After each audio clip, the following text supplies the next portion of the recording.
Good morning, everyone, and welcome to Golden VCR. It's February 19th, 2024. Time for tapes.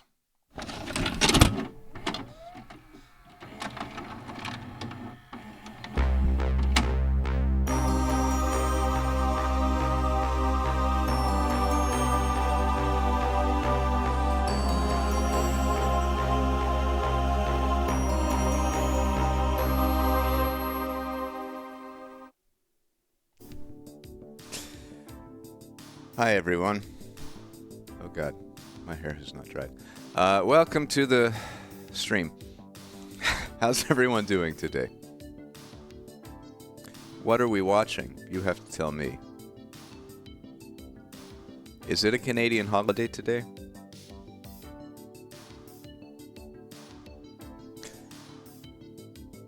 Hooray. So I need a Canadian to tell me what we're going to watch first. Is it President's Day? Is that why is that why Canadians get today off? It's a copycat copycat of an American holiday. Nice. You didn't even have to fight a war against the British, and you get the holiday. What is that? We did all the hard work of overthrowing the British Empire.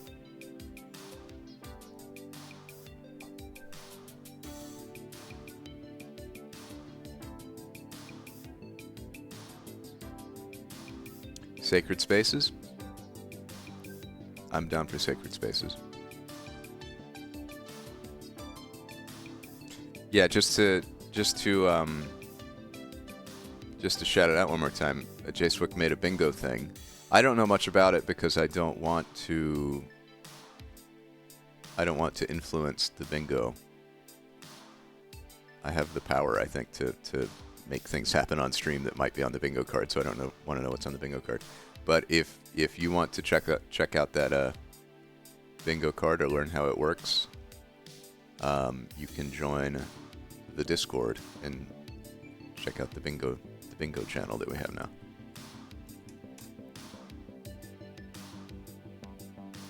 I would be down for Magic, yeah.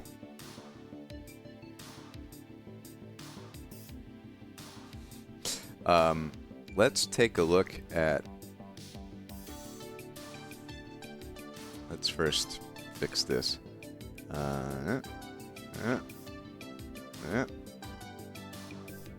Cool.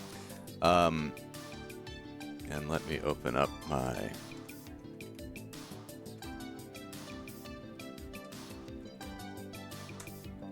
VCR feed so that we can actually see the tapes.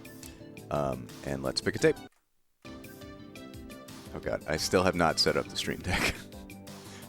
But maybe I can do that today. Here we go, goldenvcr.com. We're looking for Canada. We've watched Over Canada. We've watched Canada, O Canada. Now it's time for Sacred Spaces, Canada's National Parks by Canadian Geographic.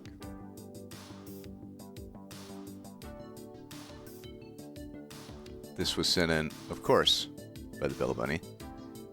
It looks like it's a millennial thing, so around the year 2000.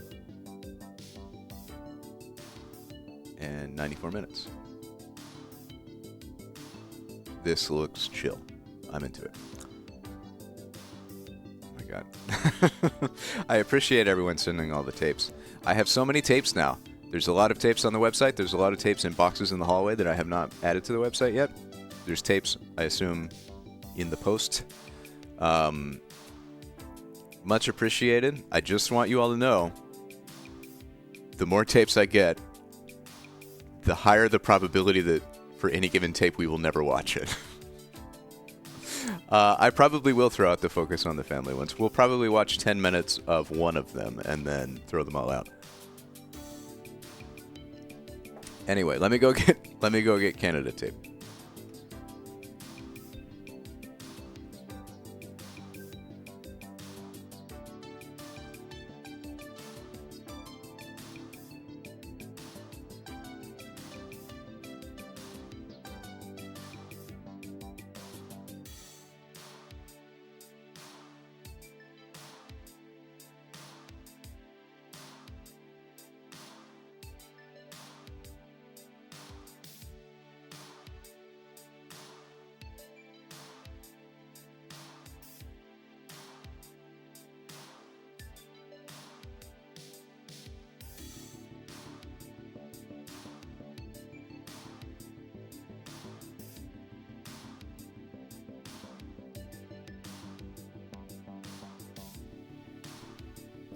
Also, it gets harder and harder to find the tapes the more tapes I get. I have to check that. Okay, this is number 136. So, let me just find... 136 should be... Okay, between the Century of Warfare and Billy Blank's typo. Alright, be right back.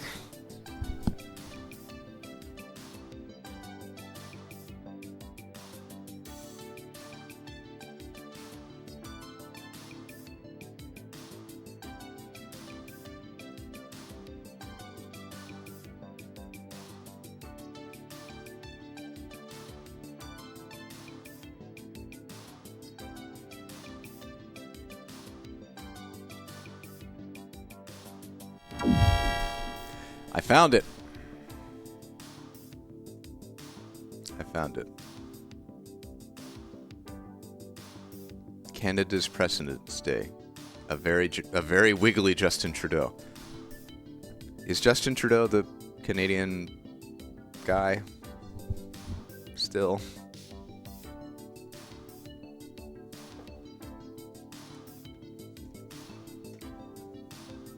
What about Pierre Chrétien? Or whoever. Is he hot? Okay. Canadian Geographic.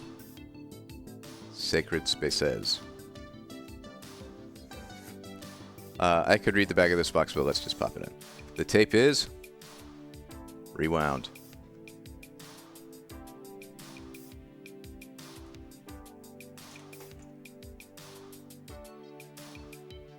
Sacred Spaces, English 103, 104, VCR 248, 826, barcode.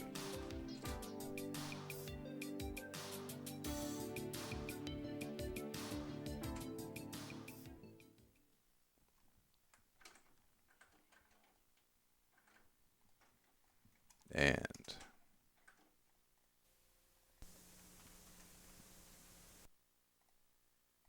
boom.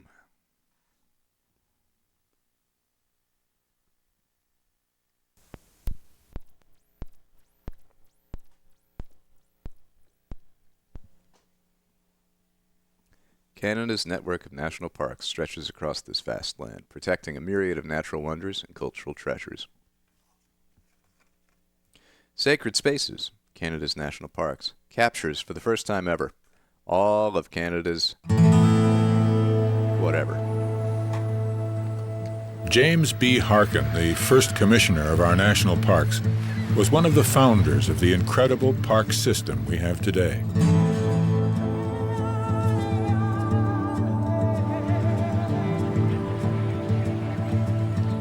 Long before the kind of environmental pressures we are facing now, he understood the urgent need for preservation.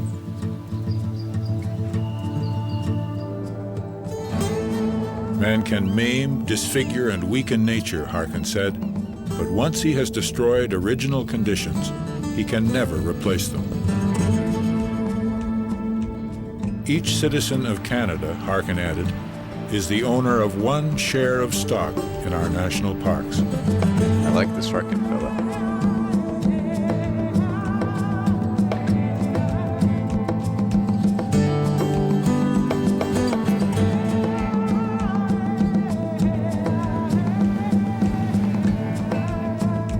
It was the duty of the Park Service, the Commissioner concluded, to see that the value of our holdings was kept up.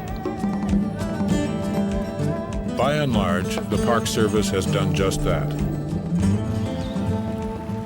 It continues to protect an incredible range, from large creatures to small plants.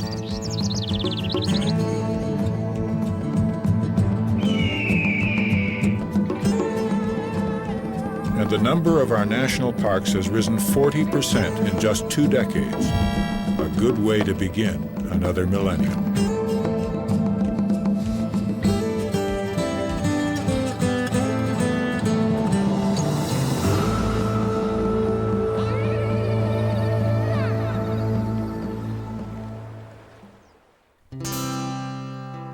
The Canadian Pacific Railway was completed in 1885, and it was not by chance that Canada's first national park was established in the same year.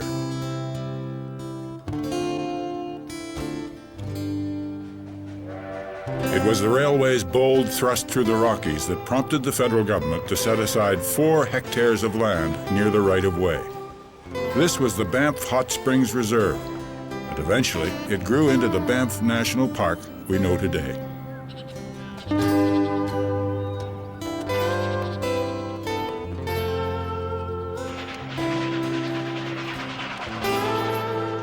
A century ago, the park concept was a new one, and although preservation was a factor, it was overshadowed by a need for recreation.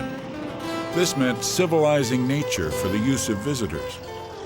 It meant imposing urban planning on the wilderness, and even eradicating predators to keep fairways safe for golfers.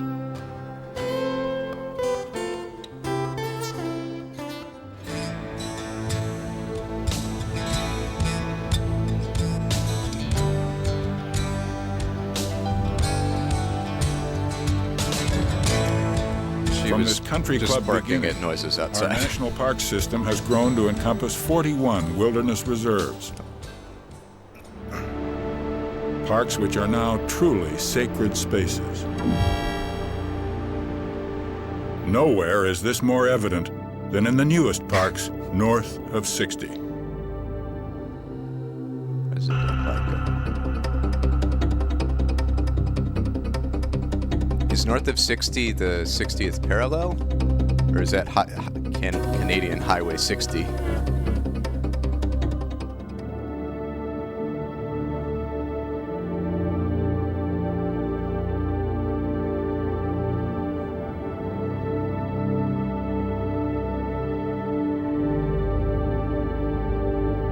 Canada's Arctic parks, relatively undisturbed by human development, give us an idea of what the Earth must have been like before the Industrial Revolution and the global population explosion.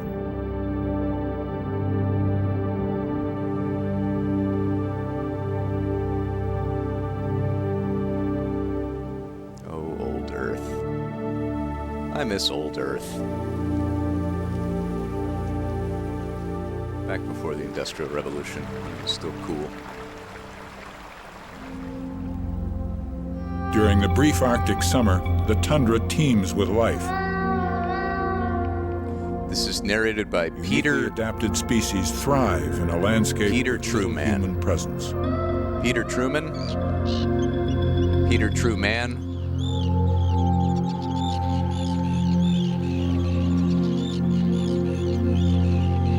Peter Truman.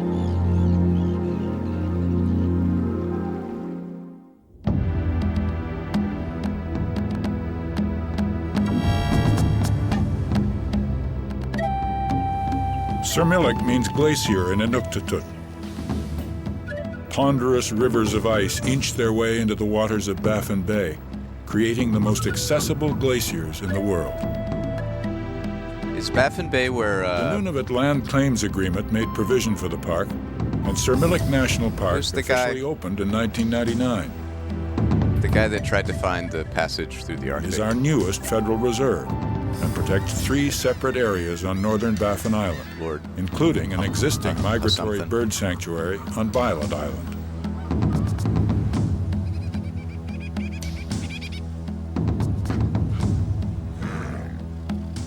Sermilik is one of the most prolific wildlife areas in Nunavut.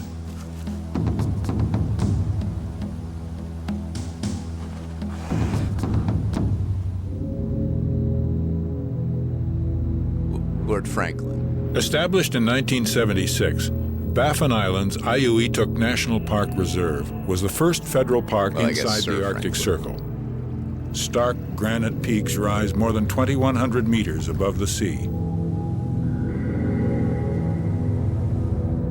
A sheet of ice up to 300 meters thick covers 6,000 square kilometers.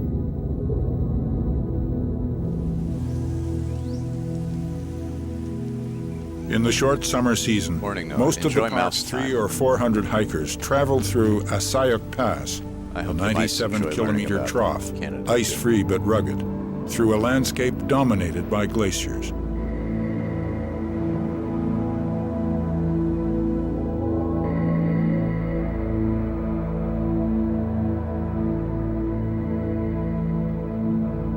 Kurtiner Park is our most northern national park, only 700 kilometers from the North Pole. The landscape is overwhelming, the scale almost incomprehensible. The width of this glacier is measured not in meters, but kilometers. That's very nice to anesthetize the mice. The region is really a polar desert with scant precipitation. 400 years ago, the climate worsened dramatically, and the Inuit who lived here then moved south. Only park wardens and a few hikers come here during the few weeks of the Arctic summer. But life abounds despite an unforgiving climate. For me, I mean, this is it. This is absolute beauty. I mean, when you get out there hiking these trails and these routes and seeing the wildlife and seeing the wolves up close and personal and muskox and herds of Arctic hare, and you wait for the summer to come and it's there, bang, it's brief, you watch everything unfold. It's so accelerated.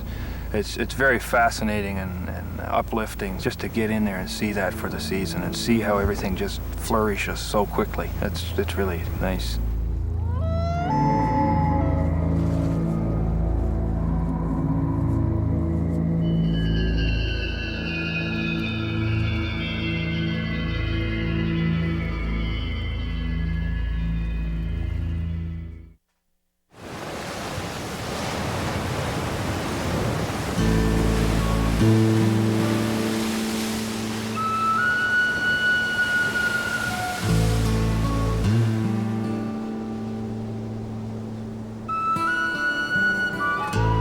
The shores of Atlantic Canada were those first reached by Europeans, and although centuries of human presence have left their mark, the natural beauty remains overpowering.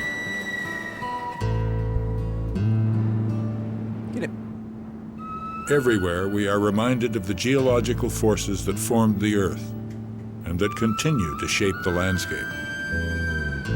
Little biscuit dog.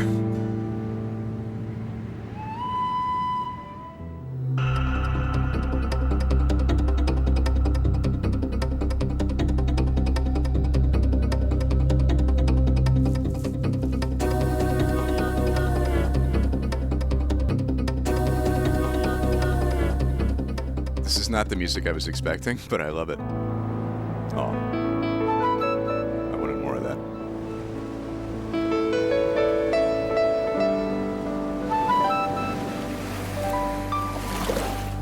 The ocean and its weather systems are profound influences here.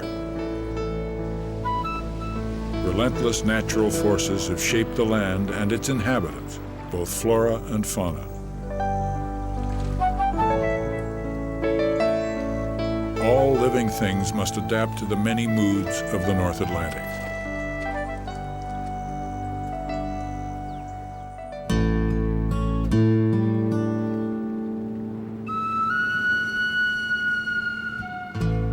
Grossmorn National Park provides a window on the Earth's creation.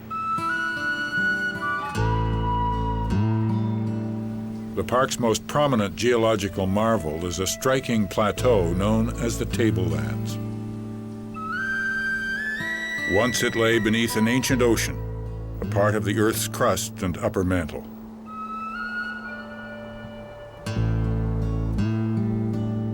When the land was weighted down by glacial ice, these majestic fjords were arms of the sea. When the ice melted, the land rebounded, cutting off the fjord's access to the ocean. The deep freshwater lakes that resulted are known as ponds. Ponds, you say?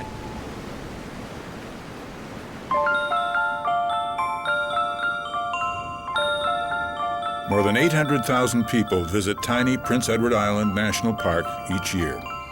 Many come to see Lucy Maud Montgomery's famed Green Gables. Lipstick bird. In summer, the island's north shore is a gentle marine landscape characterized by red sandstone cliffs and dunes. As a child, I spent my holidays in this rich aquatic environment of salt marshes and Barachois ponds.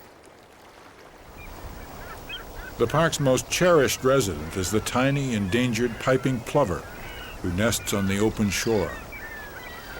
There are only 2,500 piping plovers remaining. He's so precious. The sand dunes of PEI giant, are one of the most fragile landscapes in our national parks, vulnerable even to visitors' footsteps. Wind and sea shift, destroy, and rebuild the dunes in an endless cycle.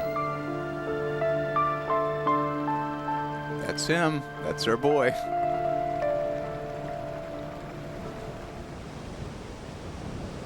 PEI National Park has recently acquired a new parcel of land 20 kilometers from the existing park. 900 acres of wetlands, forest, beach, and sand dunes on the Greenwich Peninsula.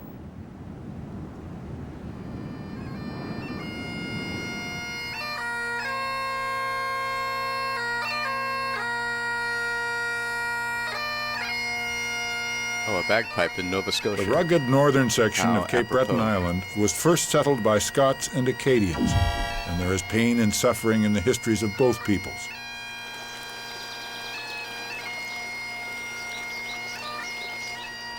In places, the Highland Plateau rises 500 meters above the sea. There are spectacular rugged coastlines on two sides. Cape Breton Highlands National Park protects almost 1,000 square kilometers of this magnificent landscape.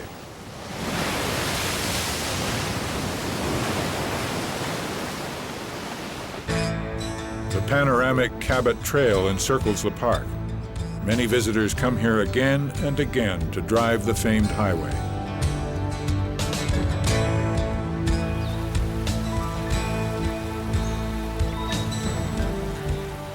But the park's greatest treasures are found off the beaten path.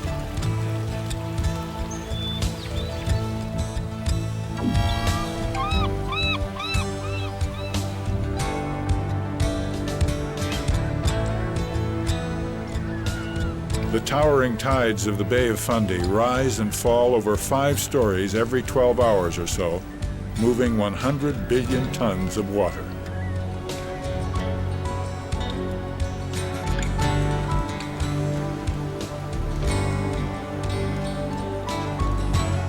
Scarcely a square inch of Fundy National Park escaped loggers and shipbuilders.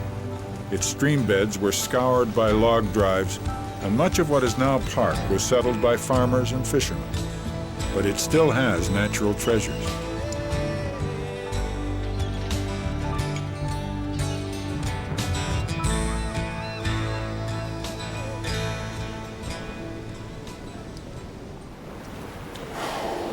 The most awe-inspiring creatures in the bay are the northern right whales, the rarest of the world's great whales.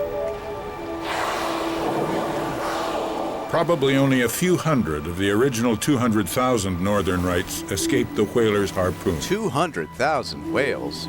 Their descendants now number just over 300. Oh, we did not do good to the whales. Which makes the spectacle of this large group of whales in a courtship ritual that much more remarkable.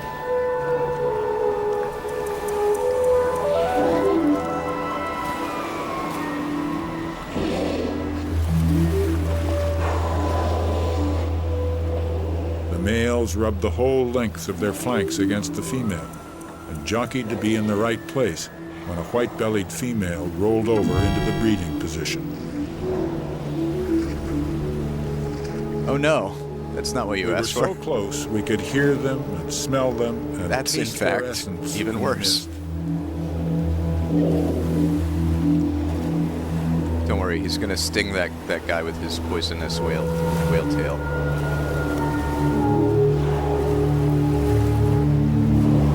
Whales have scorpion stingers sealed in their fins.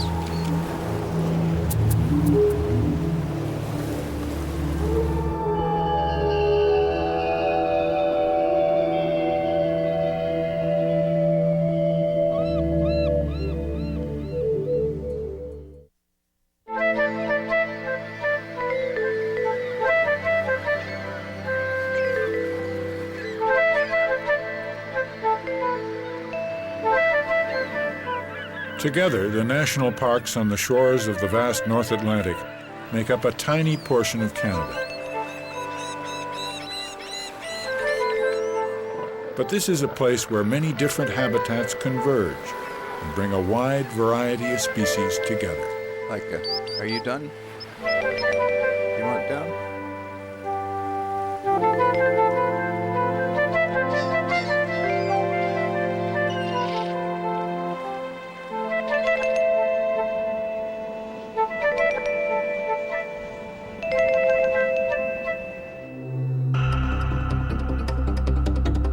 Ooh, it's back. The map music.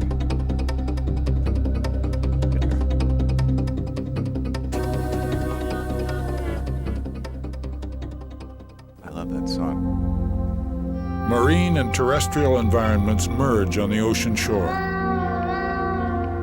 Salt marshes and sand dunes are created. Wait, y'all aren't allowed to have that bird. That's our bird. So are bogs and wetlands. Ship it down here.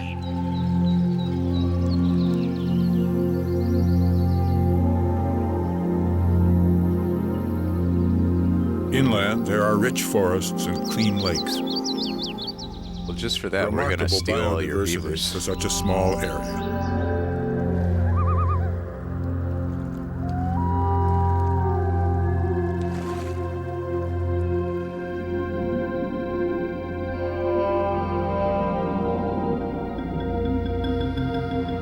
Cushabujuac National Park is on Northumberland Strait. The park is a fascinating mosaic of land, marsh, and sea.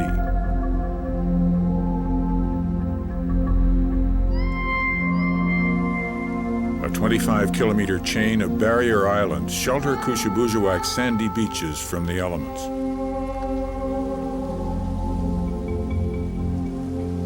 The islands create havens for small creatures.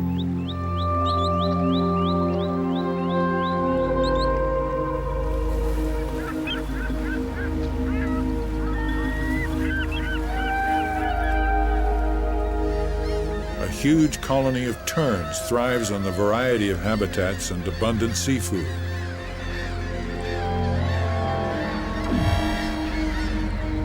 Large groups of seals colonize offshore sandbars.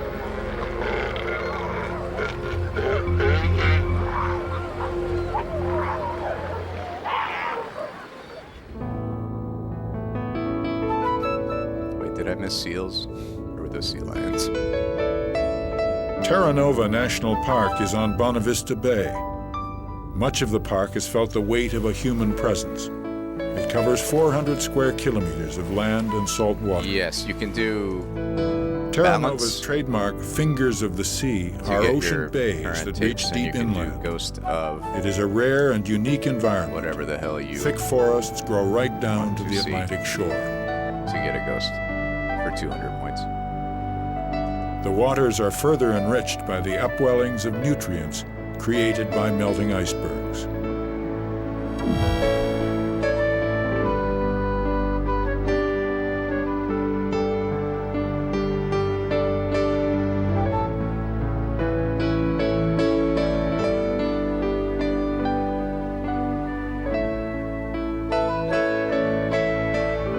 Kejimkujik was established to protect the Atlantic coast uplands forest region. There's no official command list as of yet. You can do tape. It has more than 2 dozen current lakes, tape information. most of them connected by streams and creeks. As we slipped upstream, we remembered the ancient Mi'kmaq craftsmen who built these graceful watercraft. You can also do exclamation point camera. If there are other commands that should be added, let me know. They're pretty easy to add. The Mi'kmaq left petroglyphs in the slate outcroppings along the water's edge. Traditionally, the Mi'kmaq people didn't have a written history as we know it today.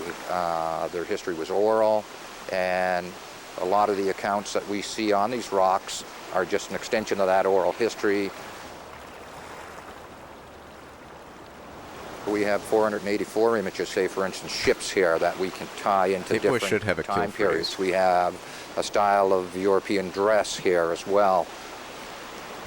We have figures here that represent, say, some of the Jesuit priests, so we can date them that way, date them into the 17th, 18th, 19th century.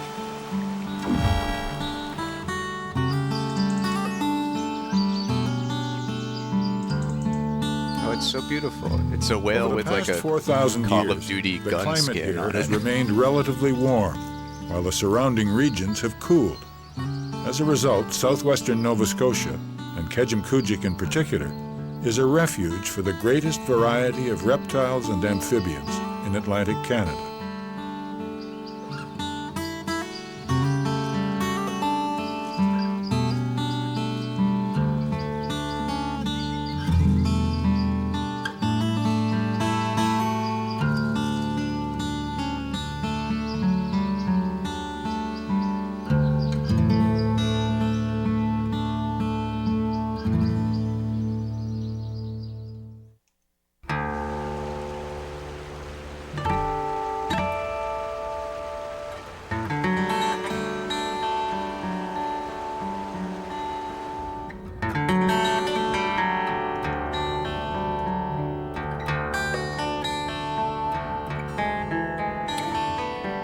Are you? The St. Lawrence River drains the heartland of a continent. Yes, you are a 2-month subscriber. That's how you get 1,200 fun points.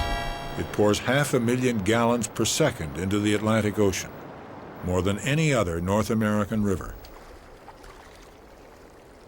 This vast flood has created such significant environments that there are 2 national parks in the Great River's Gulf and 2 in the river itself. Yeah, you get 600 fun points each month for being a subscriber, and you get 200 points for gifting a sub. And you can also just cheer to get fun points.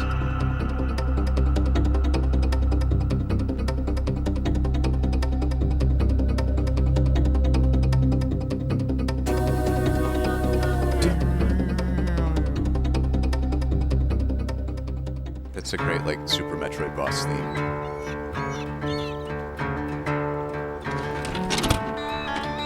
The sheer cliffs along Forillon Hey, National Fantom, thank you Park's for the Gulf reset. of St. Lawrence shoreline are its most obvious feature. They're a result of the same tectonic upheaval that created the Appalachians.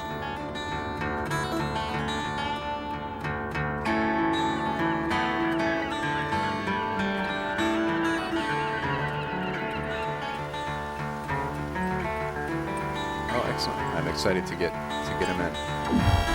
Forillon has many natural attributes and a pervasive human history. A driftwood-laden sand spit, wildflowers, and deep forest all are found here. St. Lawrence is a Dark Souls boss.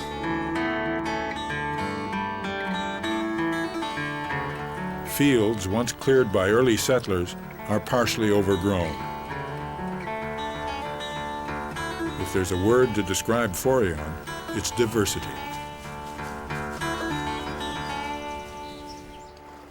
Early one morning, Maxime Saint-Amour, the park's chief naturalist, took us out in his Zodiac to look for whales.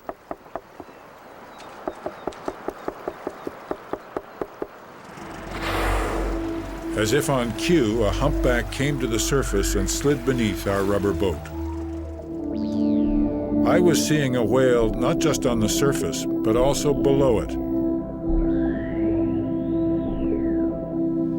We were operating a live underwater camera, and I watched it on a monitor. It lasted almost an hour, and I'll never forget it. Maxime had worked at the park for 27 years and was well aware of the possibilities, but he too was amazed. Passing right under the boat.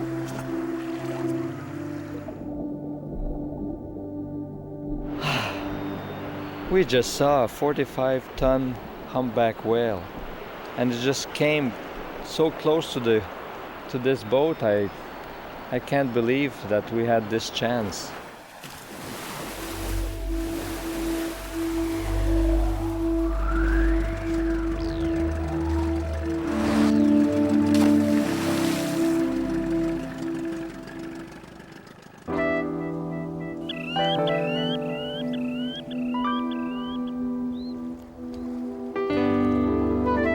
It is an otherworldly place of mystic landscapes and strange shapes.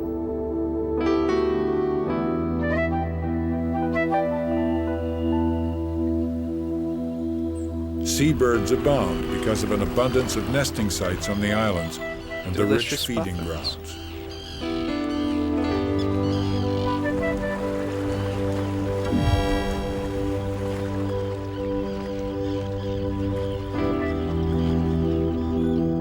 Over 900 ancient islands have been carved by the whimsical hand of nature. Scattered throughout the park are natural monoliths, no two identical. The soft limestone has been eroded and scrubbed by wind and sea. The monoliths are up to 6 meters tall, reminders of the power of natural forces to sculpt wondrous landscapes.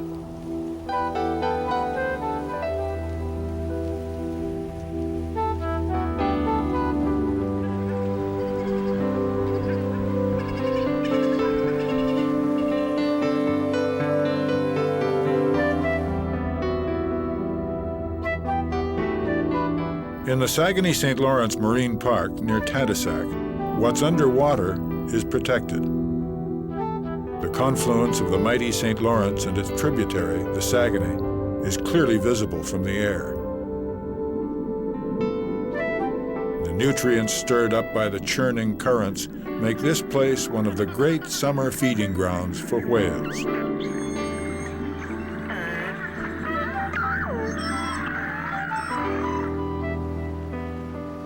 From late spring to late fall, marine biologist Robert Michaud and his team take photographs of as many belugas as possible.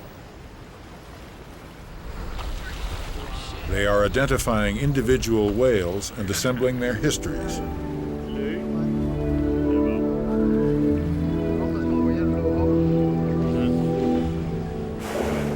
Beluga whales were hunted commercially until the 1970s. In 1983, the St. Lawrence belugas were classified as an endangered species. High pollution levels in the St. Lawrence may be hindering the recovery of the beluga population. What do you kill a beluga whale for? From a population high of 5,000, only 500 remain.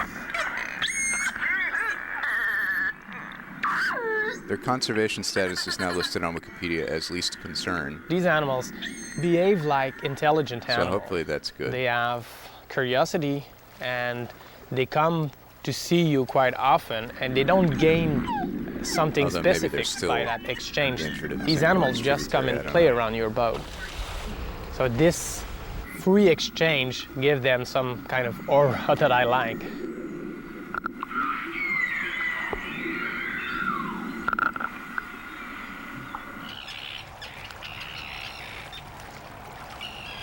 St. Lawrence Islands National Park may be one of the smallest national parks in the world, comprising 21 islands and 90 islets in the Thousand Islands district. Its total land area is a mere 9 square kilometers.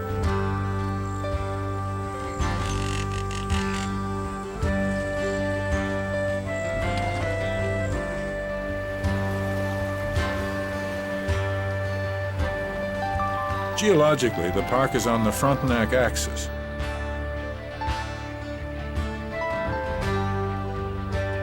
Its islands are the worn-off tops of a mountain range that connects the Canadian Shield to the Adirondacks. This creates important island ecosystems. But the park's holdings are scattered. It's on a busy shipping channel, and it's in the middle of a major recreational area. Despite the challenges, St. Lawrence Islands has the kind of natural treasures and intriguing contradictions that put it on a par with much larger competitors. Park staff are studying its significant population of reptiles and amphibians.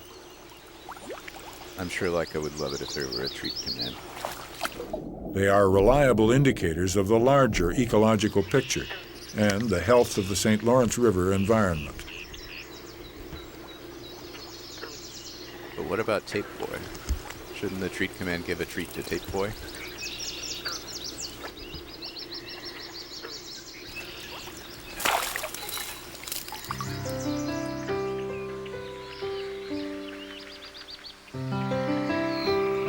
was a very skillful frog grab.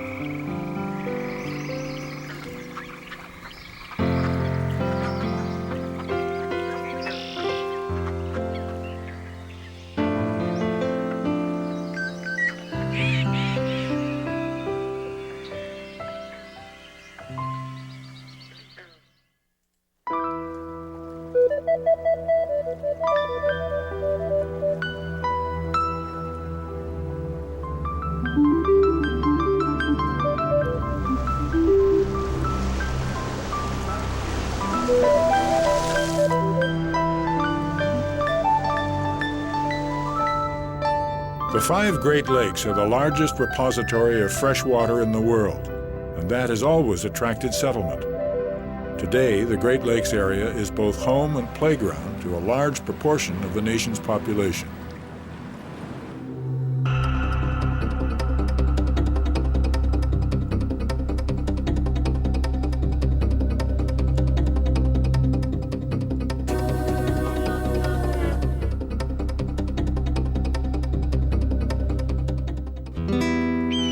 These vast inland seas have some of the most glorious scenery in central Canada and surprisingly intact marine and terrestrial ecosystems. There are 5 national parks in the Great Lakes region, and remarkably, they protect some of the rarest and most fragile species in Canada.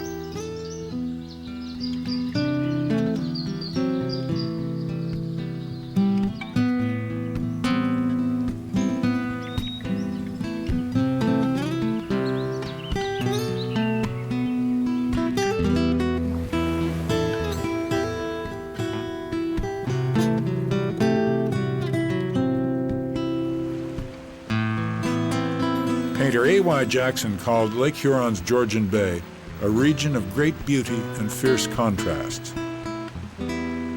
Underlying it is rugged Canadian Shield, the oldest rock in Canada. The winds, especially the winter gales that blow from the west, savage these islands. Trees learn to lean away from the prevailing wind. They are well-known symbols of Georgian Bay. The park protects 59 islands with a combined landmass of only 12 square kilometers. Many of its tiny islets barely break the surface of the water. Yet this handful of wilderness islands holds the key to survival for several species.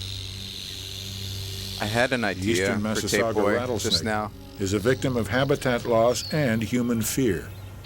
I could make it so that you can ask The Tape Boy protected islands questions, of Georgian Bay are one of the last and it'll habitats use like in which the ChatGPT or snake can something to live. generate answers for you. And it's, I was just curious to see what this would look like. So I prompted ChatGPT by telling it, "You are a helpful Twitch chat bot named Tape Boy. You love VHS tapes and VCRs. You love to be This helpful, narrow and you finger also of have a sand snarky sense of reaching into humor. Lake Erie is the most southerly point in Canada. When confronted with questions that seem silly or nonsensical, you simply roll with it and give answers that are equally silly or nonsensical. Peely Peninsula Please has answer a climate questions and as if you are Tape ecosystem Boy." unlike any other in the country, And then I asked Tape Boy what treats he likes to as eat, species that are usually found much further south. and the response was, the delicacies of the digital era. Well, I must say, I have a taste for rewound licorice and scrambled egg sandwiches. It is one of the best places. They really anywhere complement to the watch static birds. on my screen. Point Peely is the first piece of land sighted So I don't by think I'm migrating going to do songbirds this. on their spring flight north over the western end of Lake Erie.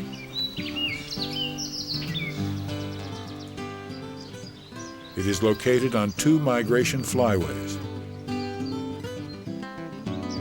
The variety of habitats here make it the ideal place for birds to stop, rest, and feed.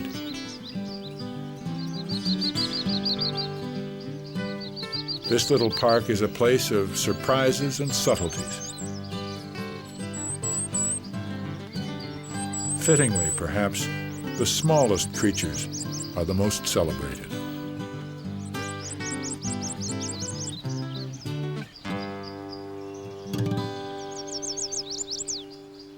I asked Tape Boy to give shorter answers, please, and it said, got it.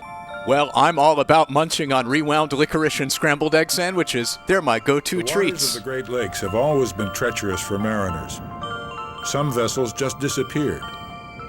Now these shipwrecks and underwater riches of the bay are protected in Fathom 5 National Marine Park.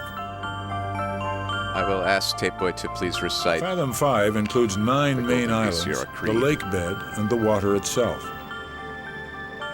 The limestone formations support little plant life, so the cool waters of Georgian Bay have few sediments and are remarkably clear. Ah, the Golden VCR Creed. It is a paradise for divers. Be kind, rewind, and always cherish the static of memories When past. Fathom 5 became part of the National Park System VHS in tape emoji, 1987, sparkle emoji. it already had a loyal group of regular visitors, and the wrecks were the main attraction. Park dive teams keep close watch on the wrecks and their underwater explorers. They study and catalog the artifacts and have gained new insights into 19th century shipbuilding techniques.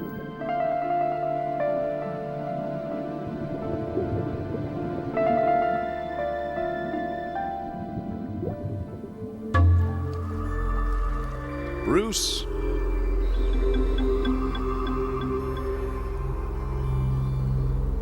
Overlooking the waters of Fathom 5 is Bruce Peninsula National Park, which preserves some remarkable vestiges of wilderness.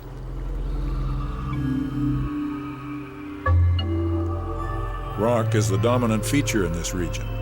Wind, wave, and fluctuating water levels over 10,000 years have created caves. Hey, well, thank you promontories, for the and 100 cliffs. bits, Bella. These rock formations provide their own remarkable habitat. The eastern white cedar normally has a life expectancy of less than a century. This is convincing me that I need to give everyone the cliffs of the 100 Bruce fun points. Peninsula Then have they'll all give me a incredible dollar. longevity. The average age of the trees along the escarpment here is probably over 300 years, and the oldest individuals that we've found on Flowerpot Island, which is just a stone's throw across here, are over 1,800 years of age. Tape To Boy date has not living been prompted trees, at all. Larson's team must carefully extract core samples, Tape Boy, what is your favorite Peter but the Gabriel oldest song? trees are the dead ones.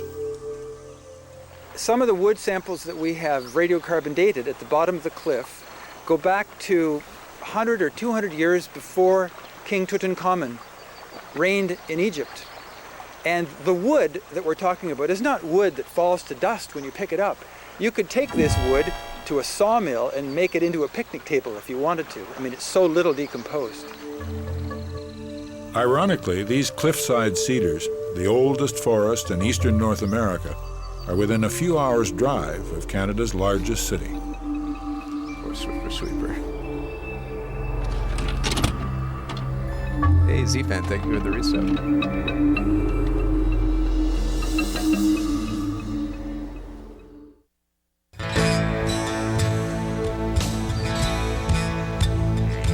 Tape Boy says his favorite Peter Gabriel song is Sledgehammer.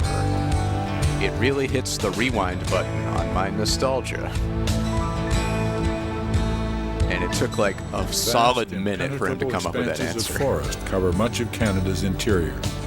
Some scientists believe that these northern forests are the lungs of the earth. Our seemingly inexhaustible supply of trees attracted early exploitation and settlement. But the forest is resilient and is gradually recovering from the ravages of commerce in places like Pakasaw and La Mauricie National Parks. Oh, Bella, thank you for the 600 bits.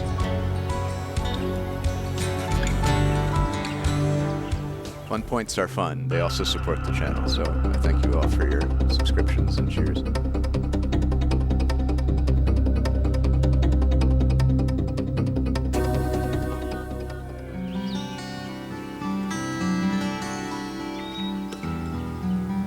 The interior forest is an ancient, complex ecosystem of subtle beauty and overwhelming scale. It provides dense habitat for many species. In 2 parks of the interior forest, this valuable ecosystem is being defended.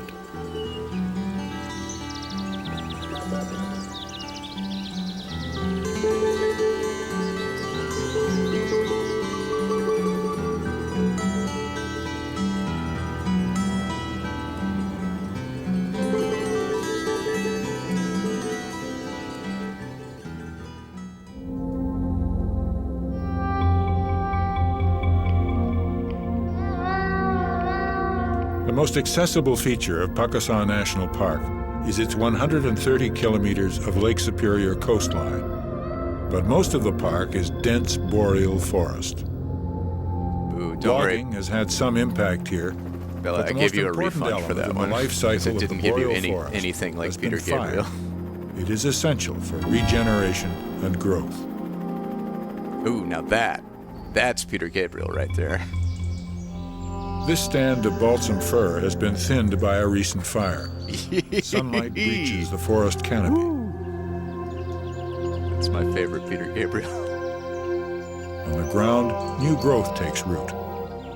Does anyone have any questions for Tape Boy? Birds arrive within hours of the fire's extinction, searching for insects. Moose wander through it at will, stopping to browse the young shoots. Tape Boy, what is your favorite animal?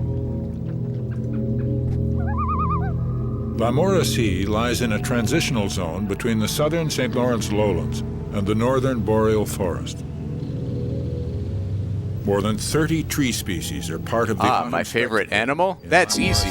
The rewind sloth. Slow and steady, just like the tape deck rolling back. Less than 200 years ago, these highlands were covered by stands of eastern white pine. Tape Boy, Within are you 70 related years, to the Peter oldest Gabriel? And largest of these trees had been logged. Related to Peter Gabriel? Well, let's just say we share a love for rewinding memories. But as for family ties, I'm afraid not. ChatGPT's entire concept of VHS-related humor is just to put the word rewind into everything. There is more good news. Park staff have made a remarkable discovery. A stand of old-growth eastern white pine deep in the heart of the park. Oh, that's a beautiful rewind sloth. The trees are between 300 and 400 years old. Tape Boy, did you know that the critically acclaimed MMORPG Final Fantasy XIV has a free trial? Oh, absolutely. I've heard about that epic journey into the realms of fantasy. Final Fantasy XIV's free trial is like finding a hidden gem in the VHS bargain bin. Absolutely thrilling. Cover an expansive region that is not all uniform. There are grasslands in the south, wetlands and parkland in the interior, and northern forests. Tape Boy, do you like your banana slightly too green or slightly too ripe? Bananas? Well, you see, I like them slightly too green, just like those early morning tracking issues. Adds a bit of character, don't you think?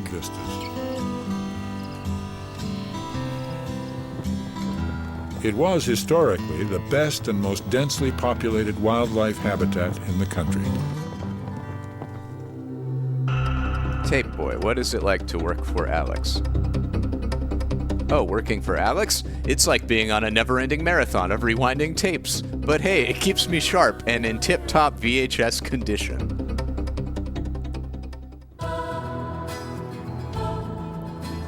Tape At one Boy, time, it was believed that the why vast do you sound prairies like were such a giant nerd?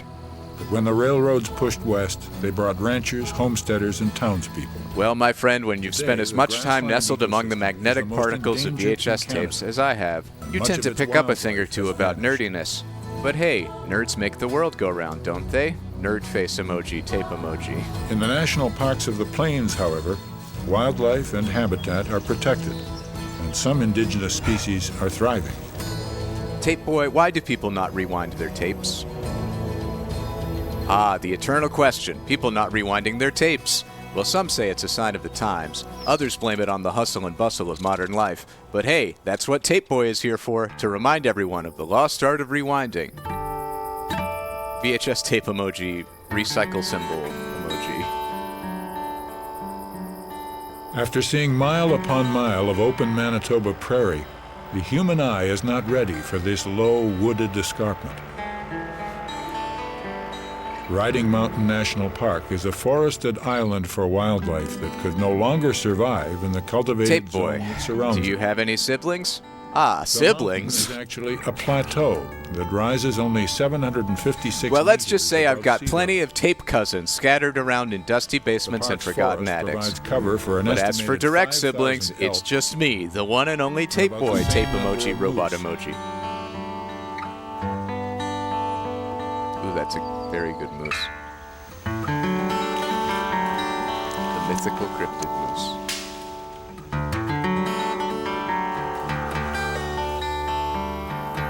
And because of the abundance of food, some of the largest black bears in North America can be seen here. Tape Boy, who is your favorite Earthbound character? Riding Mountain's name reflects the experience of the early explorers, trappers... In the realm of Earthbound, it's gotta be none other than Ness. That kid's like a hero straight out of a VHS adventure. Tape emoji, globe emoji, rocket emoji. As they did from the first days of the park's existence.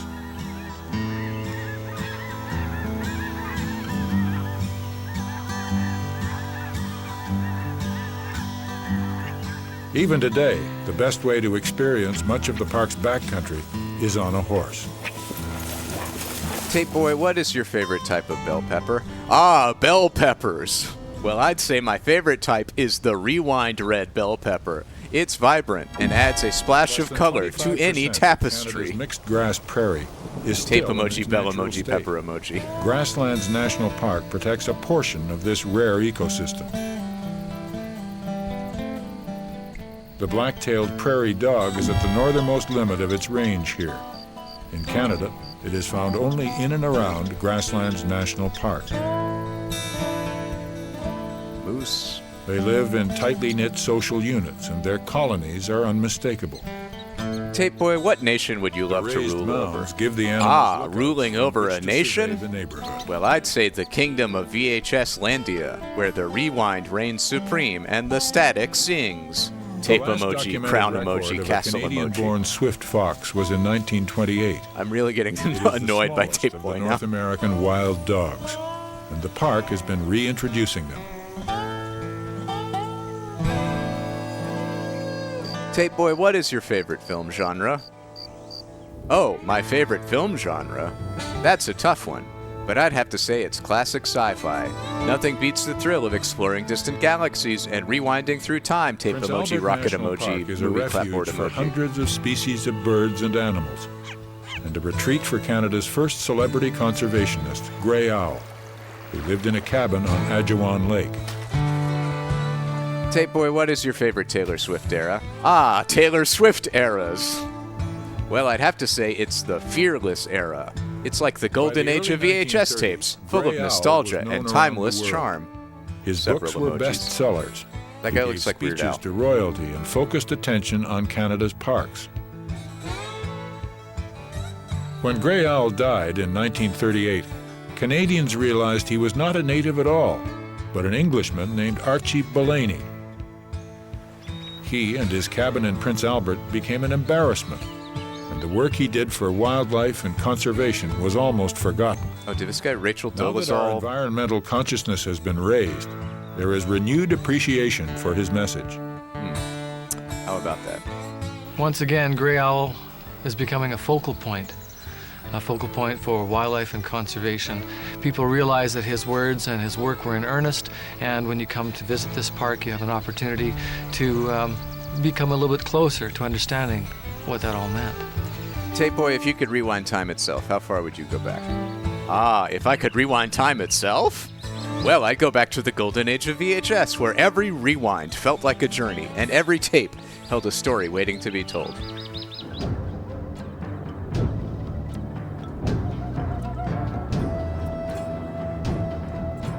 It is I the have a only question for national Tape park Boy. that is completely surrounded by a fence and was Canada's first sanctuary for wildlife.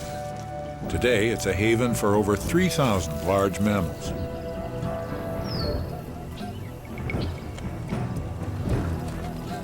In 1906, this area was home to the largest remaining herd of elk in the settled part of North America. But the elk were being sport hunted almost to extinction. Tape Boy, why are you fixated on the act of rewinding tapes? It's literally the worst part of VHS. The beauty of rewinding.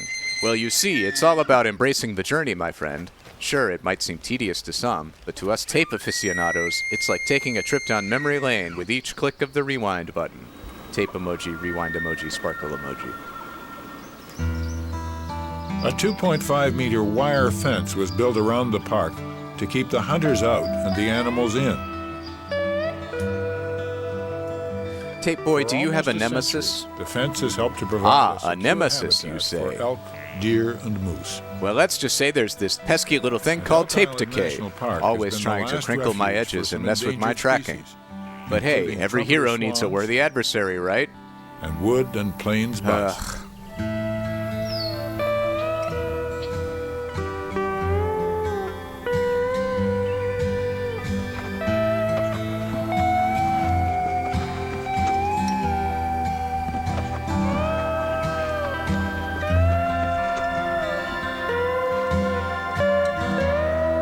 Yeah, I'm just curious what, because I could actually build this into a thing where you can talk directly to Tape Boy and he uses a, you know, language model to generate answers. But I don't know if I actually want to do that, so I'm just kind of testing it out right now. I prompted him with a few like personality characteristics and guidance for how to respond. Tape Boy, what is your favorite Green Day song? There are 3 glorious western Green Day mountain parks songs. that are less traveled. Well, and I'd not have as to well say known it's as some Basket other Case. mountain reserves. It's got that But raw they, too, energy are that makes me want to examples of fast forward and spectacular rewind at the natural same variety. time.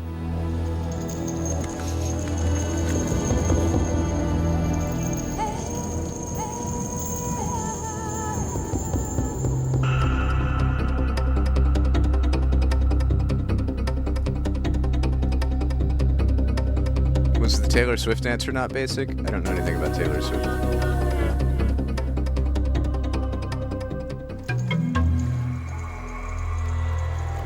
Nature doesn't recognize borders, and parks cannot exist as isolated enclaves. Tape Boy, what's your favorite Nowhere Beyonce is song? that more evident Queen here on the Bay's US-Canadian tunes. border between southwestern Alberta and northern Montana. Thank you for the 49 bits, Zelda On Master. one side is Canada's Waterton Lakes National Sparkle, Park, sparkle, praise to rewind. The other, Sparkle, sparkle, Glacier praise, Tape National Boy. Park in the United States.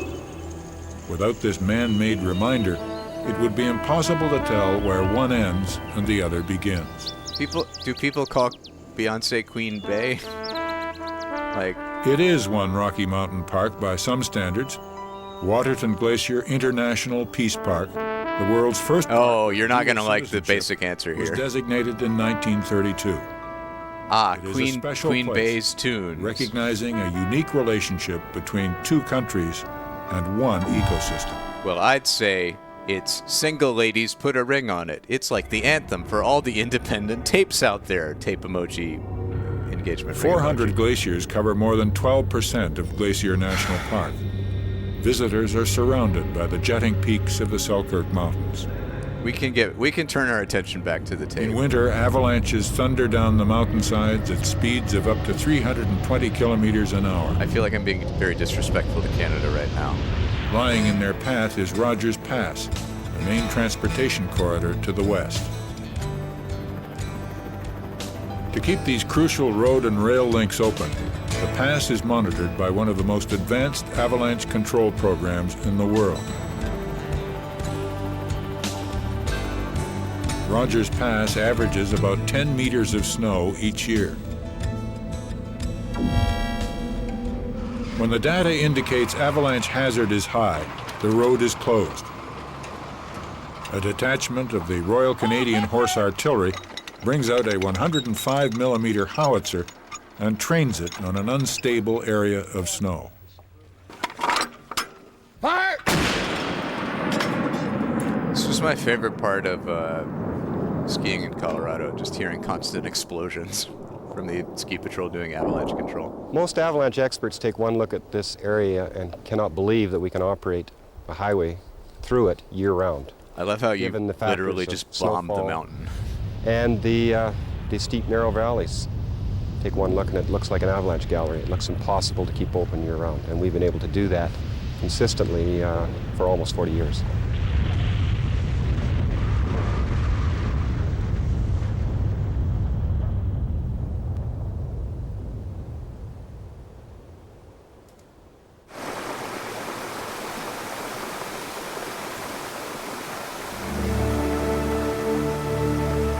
Oh God. What do you bet it's going to be Hamilton? Tape Boy, what is your favorite musical Glacier from the National 21st Park's century? smaller sister park is Mount Revelstoke, Musicals of the 21st century. Kilometers beside the confluence of the Columbia and the Illecillewaet rivers. Well, I'd say it's The Greatest Showman. It's got that magical flair that reminds me of the grandeur of VHS box sets. And glorious alpine Tape emoji, top hat emoji, music notes emoji. Due to different conditions at different elevations, Mount Revelstoke has as much biodiversity as much larger parks. There are 3 separate and distinct ecosystems to be found within its boundaries. Mount Revelstoke's flowers were a key reason the park was established and have become its colorful symbol. These displays of subalpine splendor, really, like 99% of them do start with ah.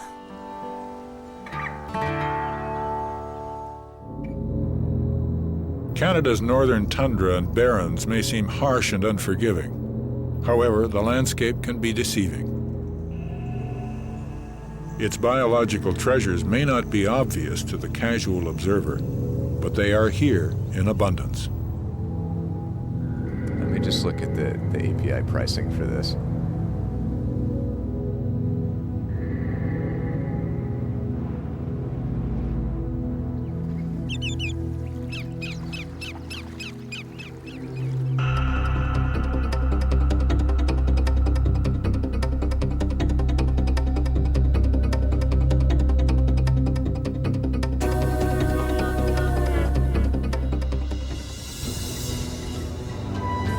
The land has always been inhospitable to settlement, which has been a saving grace. Hundreds of wildlife species can make an undisturbed home here. I mean, Bella Bunny is the only one who is following the assignment, which is let's watch a tape together. Wapusk and Wood Buffalo National Parks protect some of the most delicate and important natural features in Canada and significant wildlife species.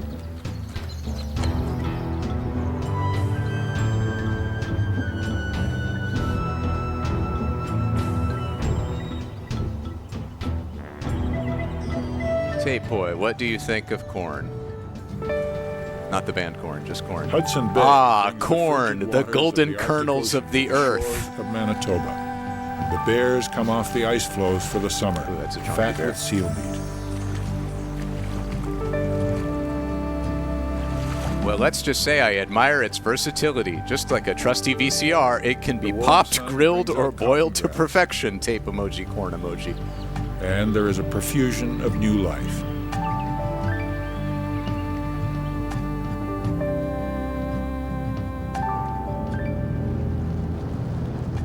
Winter closes in on Wapusk National Park in late October. Polar bears wait for the sea ice to thicken so that they can return to their winter hunting grounds on Tape Boy, Hudson what Bay. do you think of Korn? Korn, the band. Well, they're like the heavy metal riffage that shakes the tape reels. Rock on, Korn.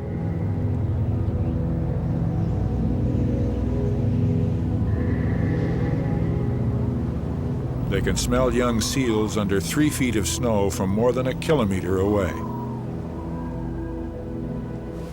Their deceptive pigeon-toed gait can take them over sea ice at speeds of almost 50 kilometers per hour. Oh, that bear will kill you. That bear will eat you so easily. They have no natural enemies and no fear.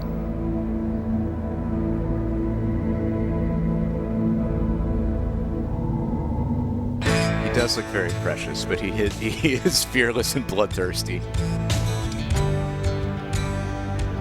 Straddling the border of Alberta and the Northwest Territories, Wood Buffalo is Canada's largest national park. For language models, yeah, there's so many different It contains tiers so many and precious natural models. features that it's a UNESCO But World it's like Heritage Site. a cent for every 1,000 words you feed into it or The something park like has that. been called the embodiment of Canada's North.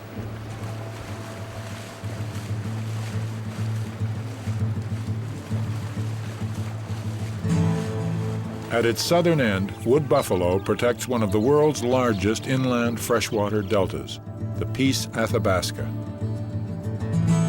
It's an important stopover for more than 1 million migrating birds. Tape Boy, do you have a partner or significant other?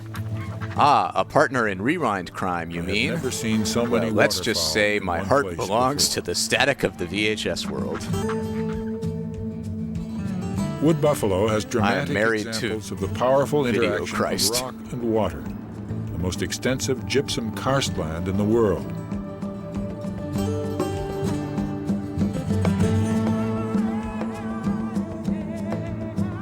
The salt plains are known for salt-tolerant plants more commonly found near the ocean. Tape Boy, what is your Water that favorite can't Canadian penetrate the food? underlying And why is granite it poutine? brings to the surface large deposits of Ah, salt. poutine, the ultimate Canadian comfort food. Well, I'd say it's a favorite because it's like the perfect combination of flavors. Just like the perfect As its balance name of suggests, play and the park pause was on a established to VCR. protect the buffalo and its habitat. Tape emoji, French fry emoji, Canadian flag emoji. There are 2,100 bison in Wood Buffalo National Park today, vestiges of the massive herds that once moved like dark clouds across the landscape.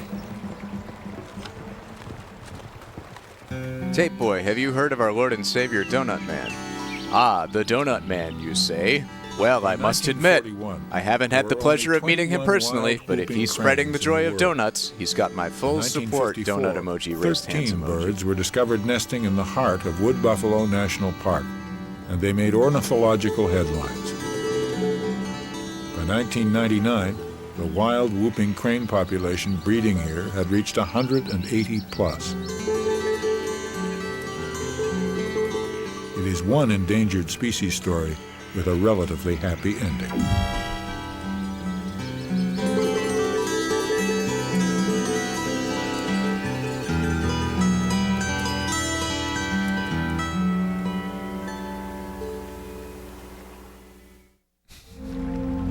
Oh, that's an interesting take on Tape Boy. Just a man covered in tape.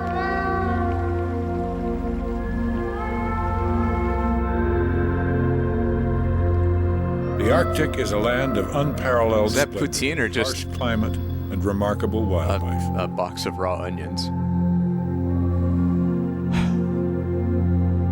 I think I'm done with chatting with Tape Boy for now because it's just making Tape Boy insufferable. I think our initial impression of Tape Boy was like, oh, he's precious and we love him, and now we're all just starting to slowly hate him. This was an interesting experiment. To the inexperienced, the Arctic is overwhelming and forbidding, but generations of people have found sustenance here, and rich cultural traditions were created. Hey, 1,000 bits from This Jace land, Book. both beautiful and bountiful, is protected in the national parks of the Western Arctic. Tape Boy, how do you feel about vibing to some Flight of the Urubu from Brazilian Coordination for Drum Set with Marie Martinez? I think that sounds like a great idea. Let me ask Tape Boy. Ah, Flight of the Urubu. That sounds like a groovy journey through the beats of Brazilian rhythm. Count me in for some funky tape rewinds to that tune. Tape emoji, drum emoji, music. notes Northern emoji. Yukon's Vuntut National Park contains the Old Crow Flats, the Yukon's largest and most important wetland. Its vast plain contains 2,000 shallow lakes, a critical staging area for millions of waterfowl. Speaking of Soul Calibur, this tape does give me some, like, narrator from Soul Calibur vibes. No other North American mammal migrates as far, or in such complex patterns, or in such numbers as the caribou. At the crossings of time, a soul takes a sword. 175,000 strong, ranges across 250,000 square kilometers, including portions of Vuntut. Caribou have been central to the Vuntut Gwich'in culture for millennia. Oh my god. Is that what caribou look like? Those horns are incredible. Deep in the heart of Vuntut are the ancient remnants of a caribou fence, a traditional trap for corralling and killing caribou. Hunters erected 5 kilometers of fencing and built caches to store the meat and sustain their families through the long, dark Leonard winter. Nimoy vibes. The fence. We have first learned it that he started is, way on a mountain. It Peter come, I guess. Truman. So it started a wide place like this, and then it narrows right down. You could see them. He was born in Sackville, And New then in Brunswick. there they got some things coming out like this where they got snares made out of caribou skin, and that's where they catch all the caribou. And as soon as the caribou die, they take it out right away. So that's how they used it, so that they can survive, so that the kids can eat. I mean, I don't think Trill actually revels in the fact that people are dead. But maybe. I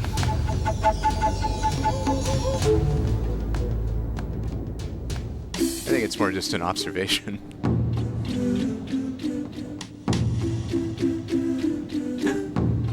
Glaciation missed most of this part of the world, so Ivivik National Park's Firth may be the oldest river in Canada. This song reminds me of the intro of Metal Gear Solid.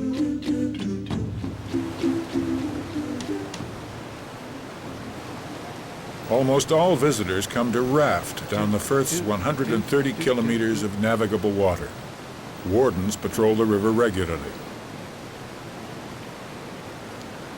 Most of the park's staff are Inuvialuit and were born and raised in this area.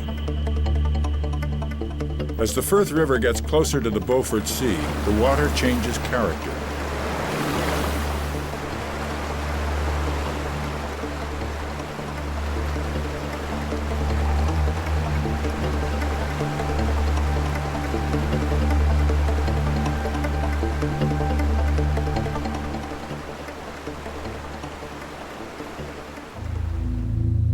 The river landscape changes yet again as it empties into the Beaufort Sea and the Arctic Ocean and becomes a lush, low-lying coastal plain.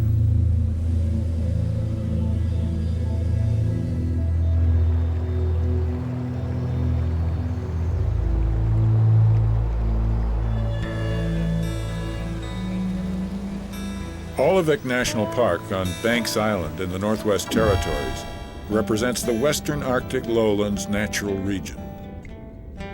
The broad valley of the Thompson River dominates the landscape as it carves its way through undulating hills and windswept... I thought I was going to have to submit a second prompt to make that more horrifying, but it was very horrifying to begin with. Banks Island is considered to be the lushest of the Arctic islands. There are 150 species of flowering plants here. More than 40 species of birds nest in the park.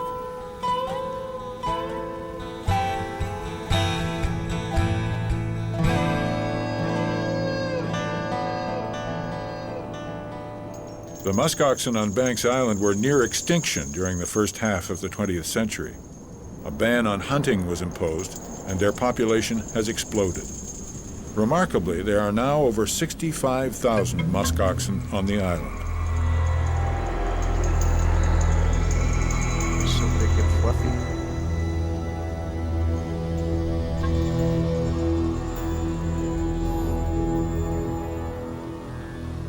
Head Hill was clearly important to the Inuvialuit as a butchering site and a place where they could store precious meat. It is an evocative reminder of the close relationship between the people and the land.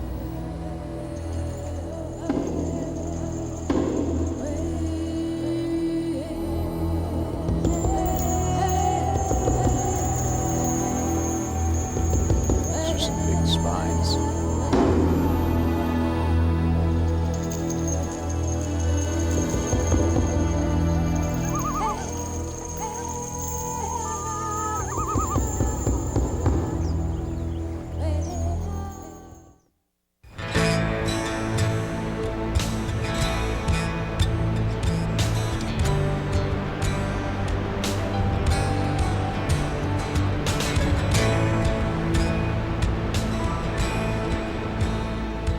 Canada's north is a spectacular, dynamic landscape, continually shaped by potent forces. Water carves through walls of rock. Glaciers grind a path through the mountains.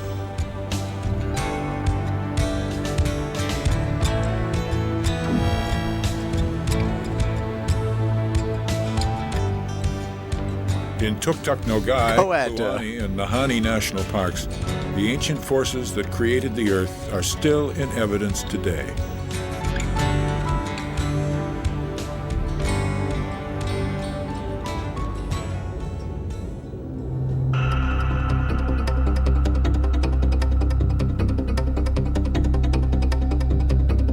Tuktuk-Nugget, the capital of British Columbia. Kluane, the capital of British Columbia. Nahanni, the capital of British Columbia.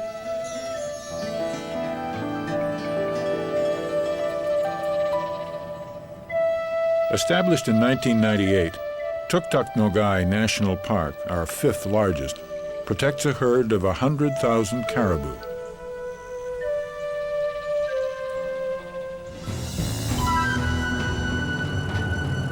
Its tundra hills are deeply scored by the spectacular canyons of the Brock and Hornaday rivers.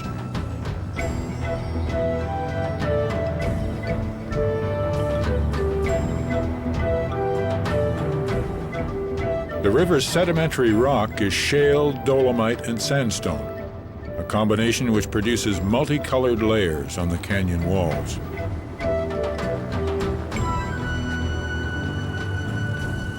The park has one of the largest concentrations of raptors in North America.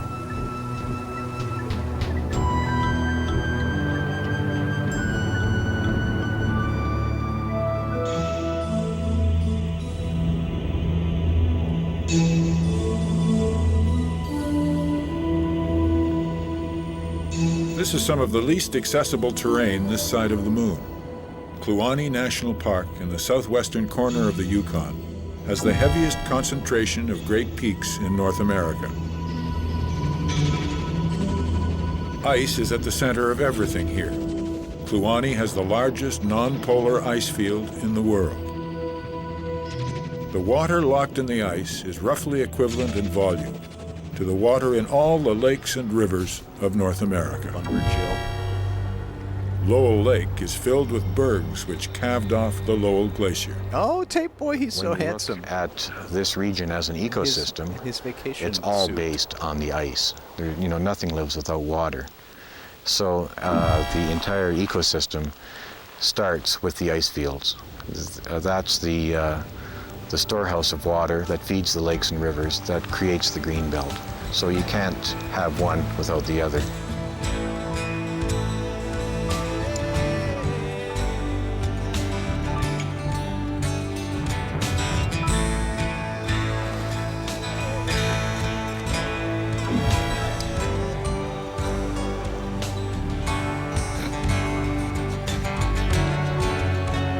It's like a horrifying Chuck E. Cheese animatronic.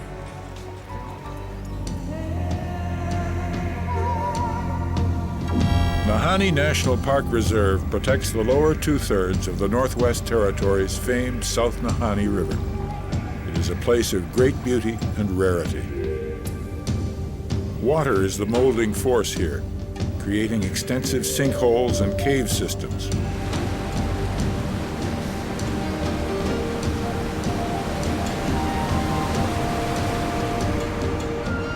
Virginia Falls is twice the height of Niagara.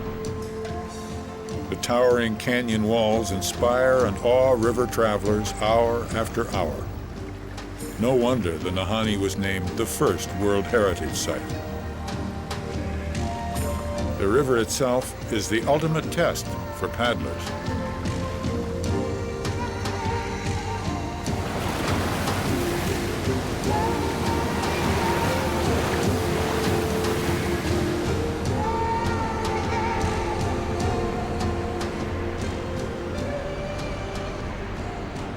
The Nahanni means a lot of things to me. It's a beautiful place. It's very dramatic, has great diversity. I never tire of coming here, but perhaps most importantly, I enjoy sharing it with other people and seeing the reactions on their faces and seeing the excitement they have when they come. I think that will never fail to excite me.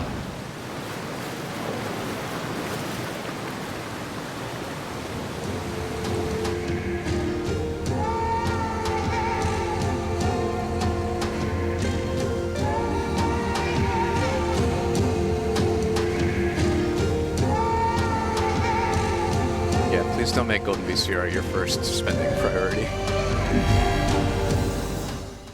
It should be down on the list.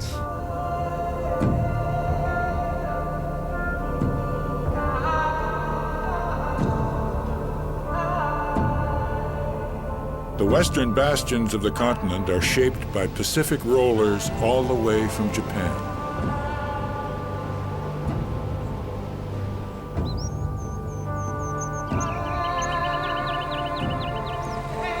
Even the rainforest is inspired by moisture from the mighty ocean, and its waves and mist influence every living thing and landform.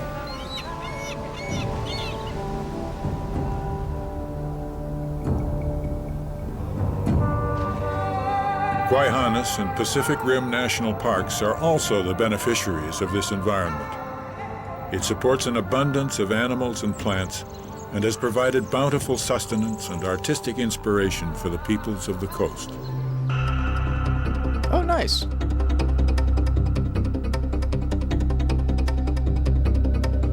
What a nice place to get married.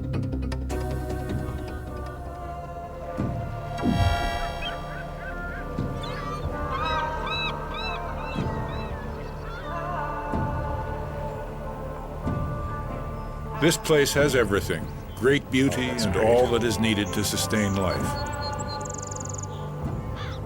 The Haida call it a place of wonder. In their language, it is called Guayhanas. The park covers the southern portion of the Queen Charlotte Islands. The park's 138 islands have more than 1,600 kilometers of storm-swept shoreline. Grabbed the whole phrase, all of those women are the same, as and flagged it as misogyny. The village of Nansdins has the finest stand of Haida mortuary poles still on their original site.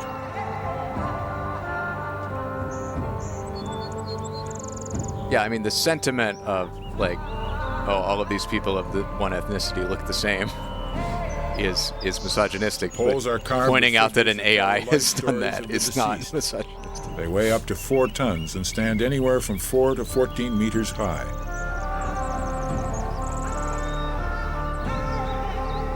Automat's doing its best. The bodies were placed reverently in cavities at the top of the poles. Parks Canada and the Haida Nation co-manage the site. Since this is a living graveyard, what we're doing is looking after it while it's here. We're making sure that we're showing the ancestors that we care and that we're showing proper respect for them during the time they're here. We know eventually they're going to go back into the ground, and that's the way it should be.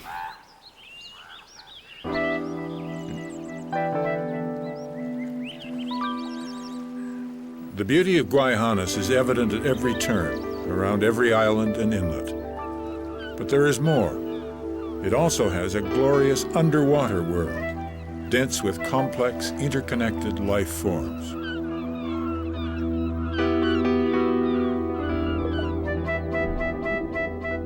Burnaby Narrows has more protein per square meter than anywhere else on Earth.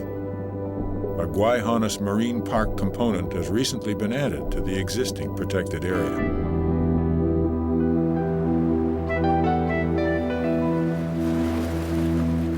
Oh, that's cool. The isolation of the Queen Charlotte's archipelago has influenced the evolution of some species. The Haida Gwaii black bear is a prime example of this natural selection. Those bears with larger jaws and an improved ability to crush shellfish have done well here. So the region is home to some of the largest black bears in North America.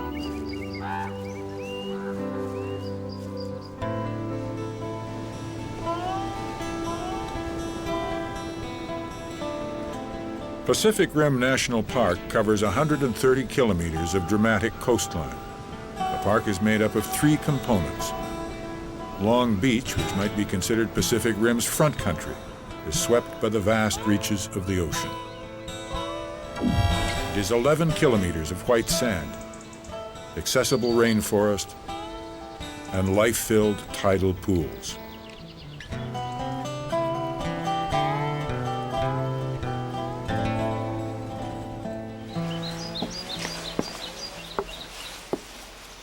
It really does look like a beautiful place. The arduous West Coast Trail attracts experienced hikers from all over the world. The park's strict reservation system limits access to 8,000 hikers a year. Most take between 5 and 7 days to complete the entire route.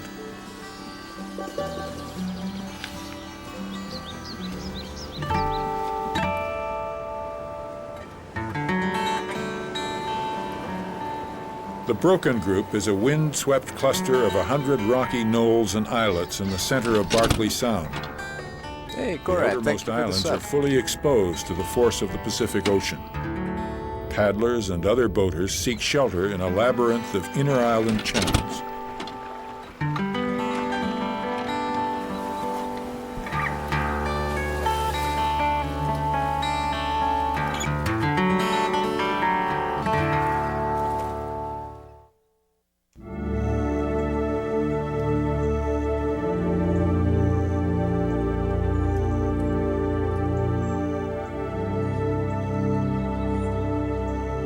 The jewels in our crown, the spectacular parks of the Canadian Rockies.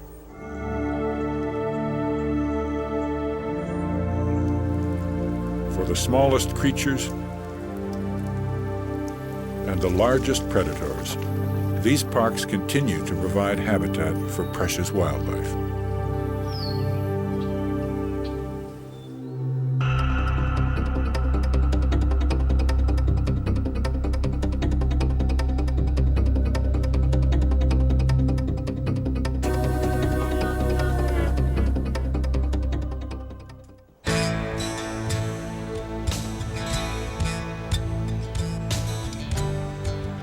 The national parks in the Rockies contain some of the best-known and evocative landscapes in Canada. In many ways, they're an important part of what defines us as Canadians.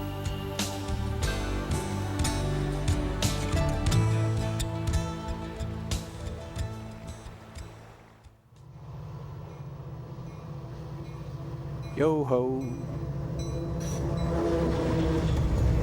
The CPR winds through British Columbia's Yoho National Park via the legendary Kicking Horse Pass. In 1881, the pass was chosen as the first rail route through the Rocky Mountains. But the grade down the western side of the pass was so steep that many trains crashed. The CPR realized it had to do something. In 1911, the CPR drove circular shafts through the mountainside so that trains could cross the grade instead of going straight down. The result is a long corkscrew tunnel that winds through two mountains. This historical innovation has become part of the cultural fabric of Yoho and reminds us that the need to recoup the great expense of building railroads was one of the reasons parks were created in the first place. Another of Yoho's defining features is in sharp contrast, the fossils of the Burgess Shale. It is one of the world's most important fossil sites because it changed the way scientists viewed evolution. It's Justin Trudeau in about 25 years.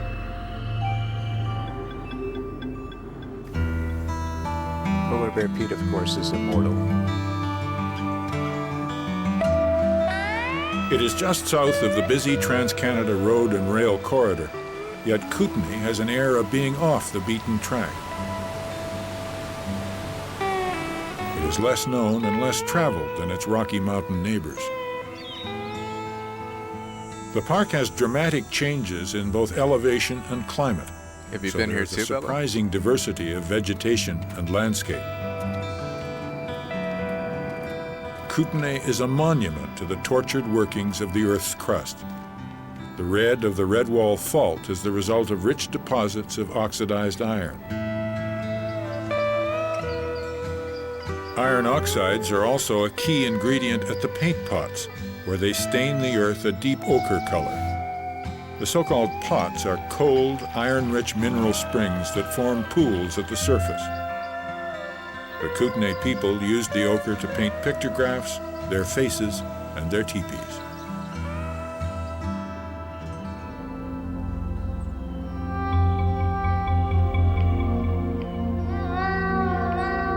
In any season, Jasper is one of the most scenic parks in the national system. It is also one of the largest. The 3 adjacent national parks combined would fit into Jasper with room to spare.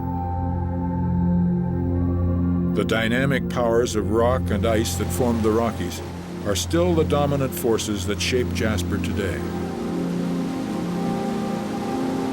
More than 300 square kilometers, the high Columbia ice field is a phenomenon known as a hydrological apex. Its meltwaters feed 4 of the continent's major river systems, which then flow to all 3 oceans. There's 64 people here. I hope you brought enough invitations to your home for everyone. Water from the numerous mountain streams in the upper Moline Valley pours into Medicine Lake and then drains deep into the earth. 16 kilometers away, in the Moline Canyon, some of that water re-emerges. In the summertime, the water is just forcing its way through here, carving through just like liquid sandpaper through this area. The sound is thunderous. Now it's quiet and we can see it all frozen and waterfalls frozen. It's magical. I love how excited she is about this. It's infectious.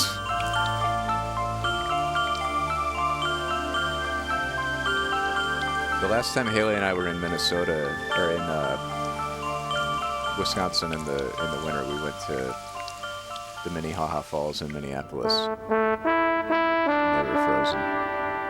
And like you can walk around and under them. This is where it all began. Banff National Park was established in 1885, the first park in Canada and the 3rd in the entire world.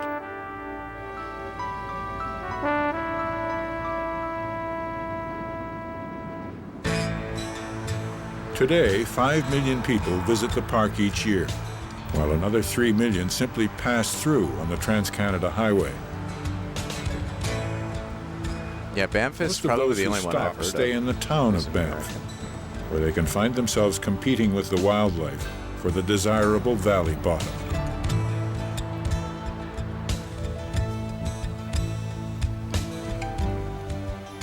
Given the fact that Banff National Park has endured more than a century of changing theories about park management, the wonder is that it still has something to celebrate, and it does have. Banff remains one of the greatest of our national parks.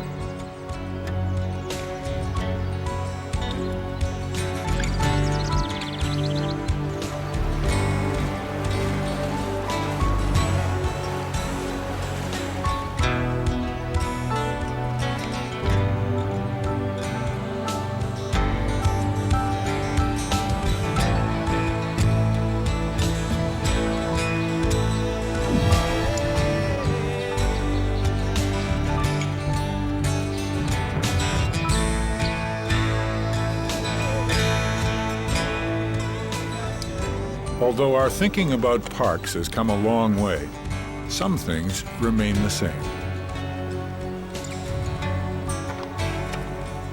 Wardens still use horses in preference to all-terrain vehicles, but parks are now for a more thoughtful, more considerate kind of recreation than in the old days. The pressures on our parks are unrelenting. None of them, no matter how remote or how vast, is far enough away from civilization or big we've learned a lot about to Canada. guarantee the survival of all its plants and animals. There are still Sorry about all the natural tape war treasures in stuff. all our parks. All of the parks and all of their creatures are worth fighting for. The very predators that we once sought to eradicate are now endangered.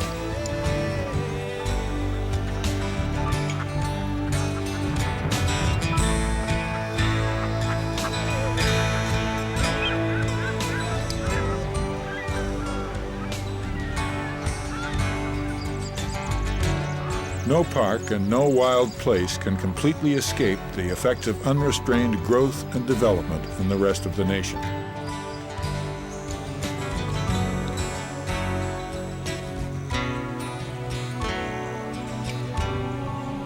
Oh, little chick. Our parks today are far from perfect. But if we manage to hold the line, in 50 or 100 years, their value will be incalculable.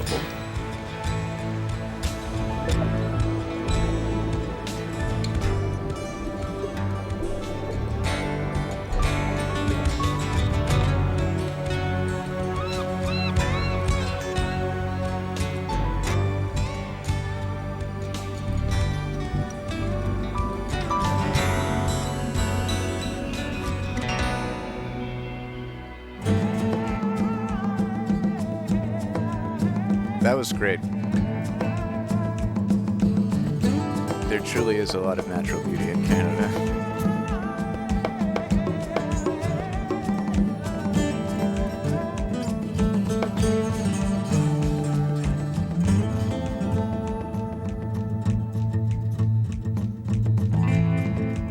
Peter Truman's narration was very, very soothing.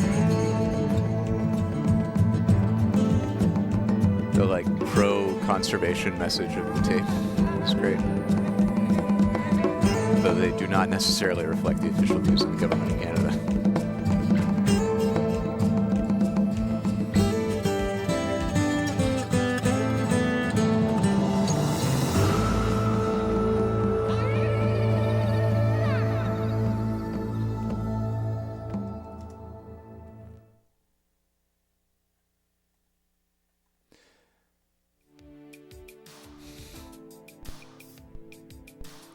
All right.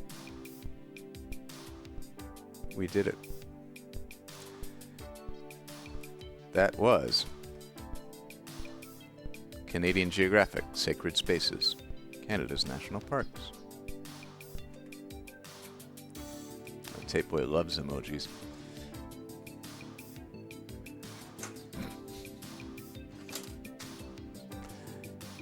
I'm not sure that kids' songs, America songs, would be exactly a perfect balance to the vibe of the Canada tape. Okay. That was a long one. Thank you all for sticking with it. I quite enjoyed it. We had 1,000 bits from Jacebook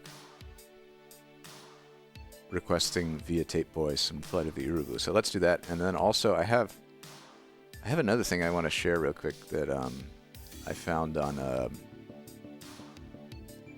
going through some home movies the other night. Let's see. Here we go.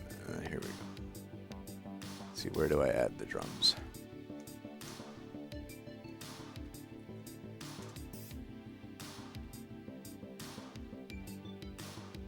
There's that.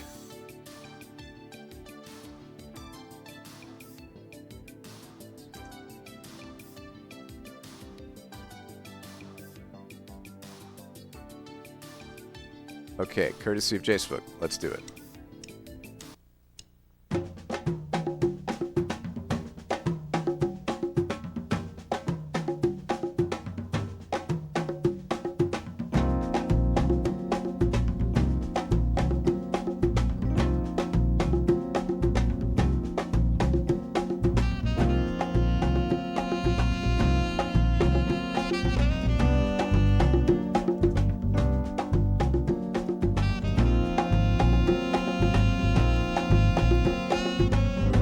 Yeah, these are digital clips now, so you don't get the joy of rewinding.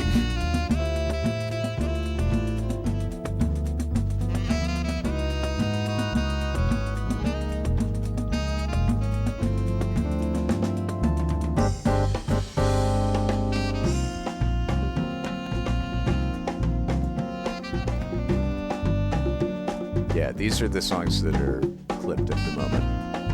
You can always add more.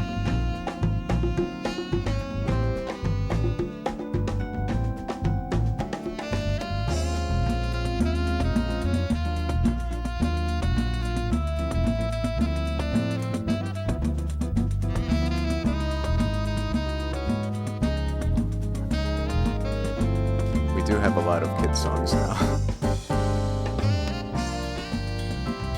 There are some in the backlog that have not been added. Indeed, I have them.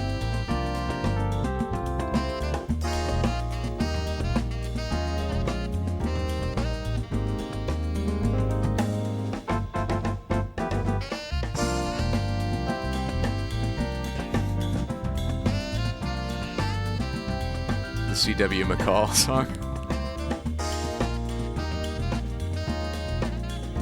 I can add that, yeah.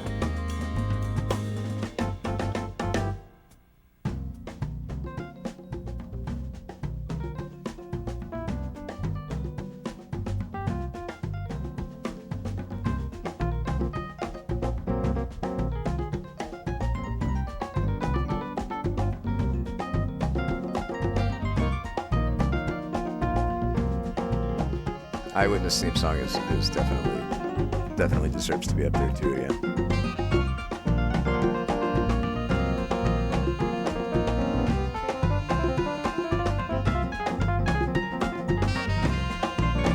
Oh, the Joe's song from Snow White. Yeah, I liked the Evil Stepmother's song. The Joe's song was very catchy though. Hello, my name is Maria Martinez, and I would like to welcome you to Brazilian Coordination for Drum Set. They're red. Okay.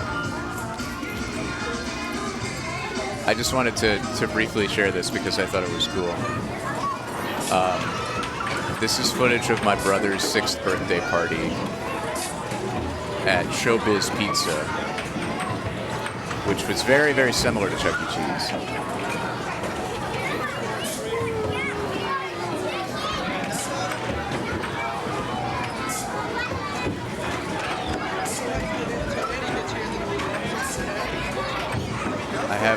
I have very faint memories of wandering around as a toddler at arcades.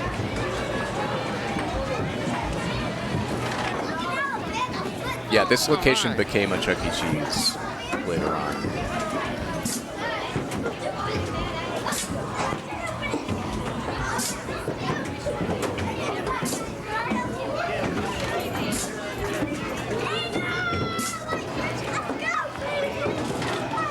Oh God, I want that pizza.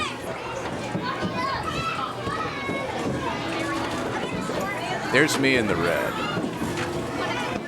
I was what?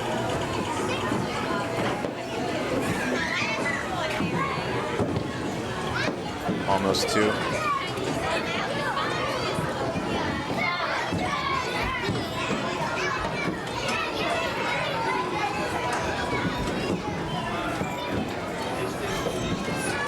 I was a very chunky boy.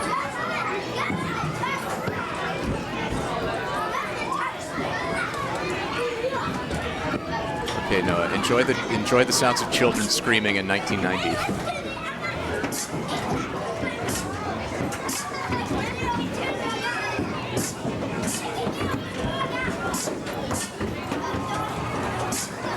Anyway, it's just always fun to come across, because there's so much of the home movies that I've been going through are just like kids opening presents. Yeah, the compressed air gun.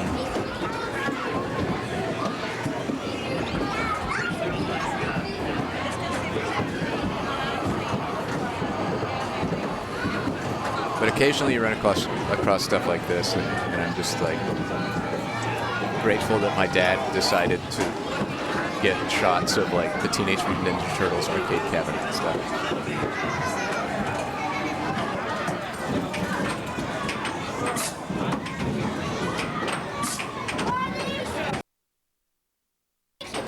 Oh no, this is OBS struggling to play this file. It's not a good sign.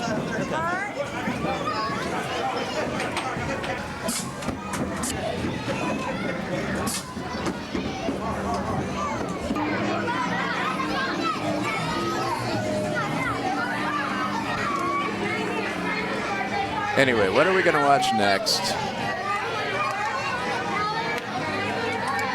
Is it going to be magic or something else?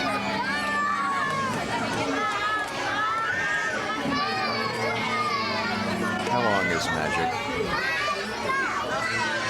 Magic is an hour.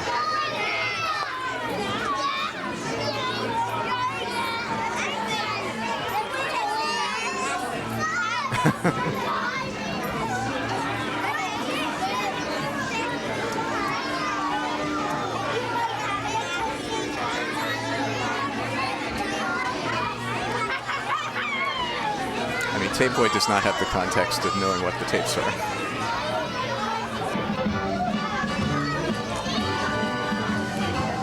This is a little horrifying.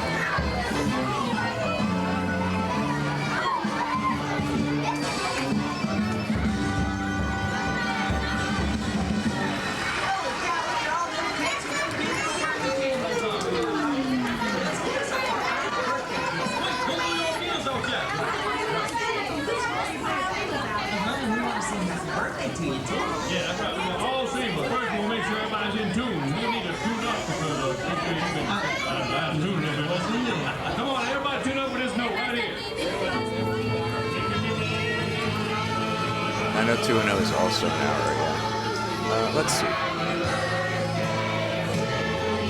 Let me just go random. See if anything comes up that looks good.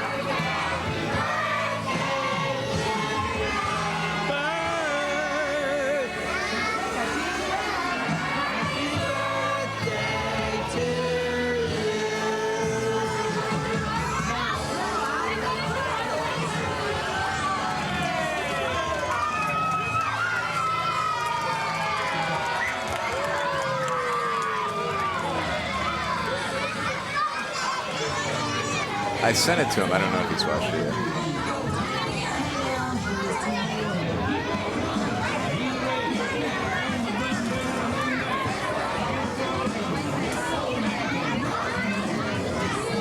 Okay, and then there's just more chubby Alex.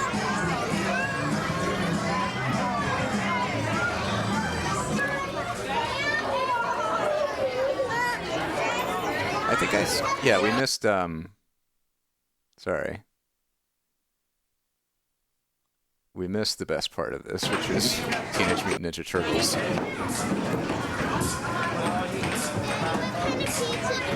Authentic VCR footage. Got one pepperoni, one sausage.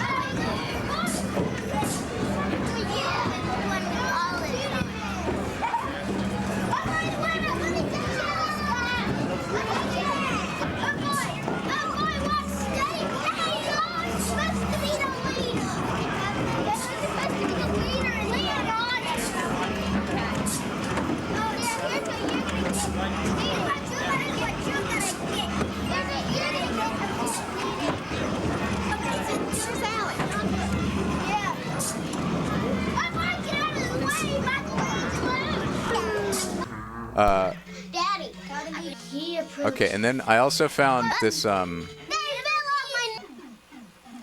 my brother and sister fabulous birds. Bird, I'll be an answer. doing a Let's Play of Mega Man 2, basically. Metal Man! Because we just need some talking in the show. Okay. He approaches. Ooh, look at those flat floors you have to walk on. My brother is We'll ask him 6. a couple questions. Bert, can you talk while you're playing? Yes. Okay, good. My sister's 7 or 8. Our audience would love to ask questions. Yes, you right there. Okay, I'll ask him next. She said, is it really hard playing? Not really. But there's so many parts that are hard and not hard. Yes. Okay. Yes, you right there. Oh, yes, that is a good question. What order do you do them in? What? What order do you usually do them in? Oh, I do it like the real order. The real order? And the fake order. Well, what is the real order? Man, Flash Man, Metal Man, Heat Man, Bubble Man, Wood Man, Flash Man. The boss order in Mega Man is very important. Okay, but what order do you usually do it in? I usually make a little long ways, cause you just do it any order you like. Yeah. He does it any order he feels like. Okay, let's ask him. Yeah? Oh, well, I can answer that. I mean, my dad is filming. I hate Bubble Man too. He's hard. My dad is there and he's filming this, but this is like he's not prompting them. I don't think. Here's the new improvement. My sister is very much like very outgoing, like narrating everything that's going on. Yeah, she was a theater kid from the time she was like 3. I couldn't help it. He's got him, folks. I'm gonna do it in an order I've never done it.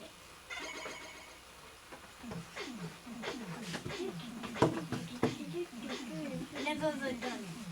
What I've never done it. So that would probably be Bubble Man first? No way. Yeah, I mean, this is 15 years before YouTube existed. I do I used to do Bubble Man last. Quiz Man second? No.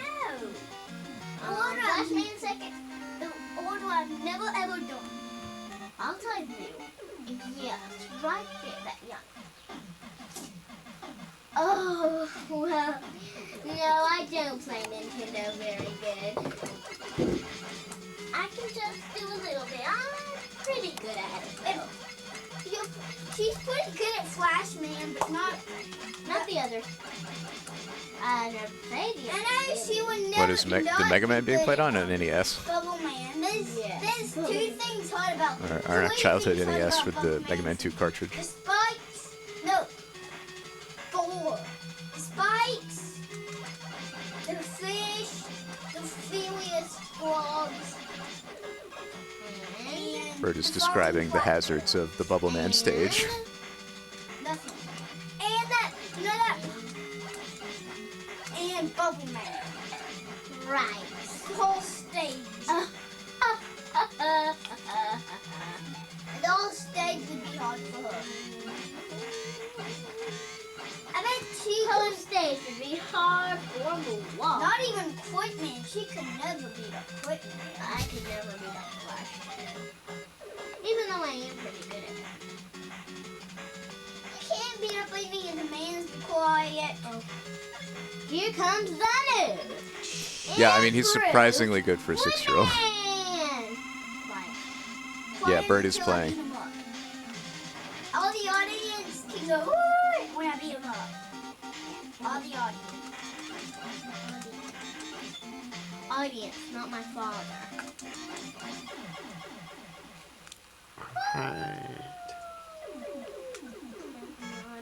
Good thing you know what hasn't happened. Oh, yeah. Oh, yeah. Yeah, like it truly is a Let's Play. Squeaming. No screaming. She's playing to an invisible audience. You guys are the first audience to ever actually see this. Dead. No talking. No talking. And that goes for you, Herb. Yeah. Yes, ma'am. No talking when I get killed.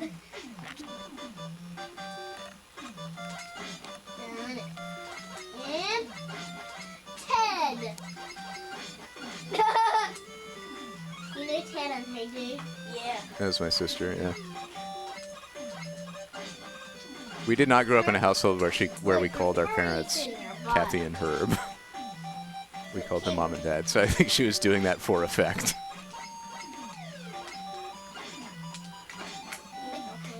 Just to be sassy.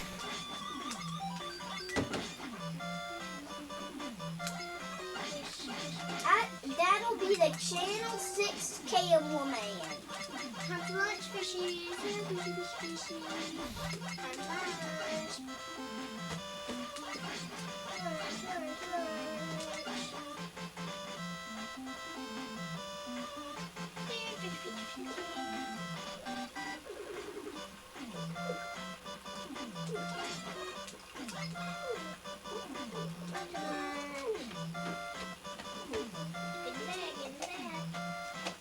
Yeah, my dad was not afraid to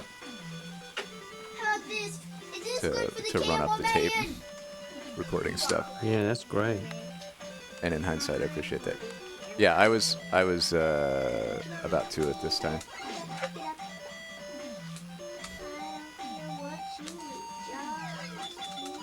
I'll tell you when it's the new improvement. And that's it. Thank you for watching my brother and sister's Let's Play of Mega Man 2 from 1990.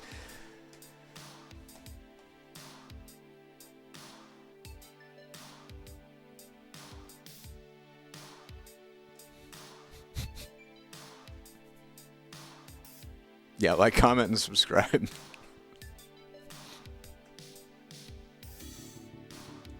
That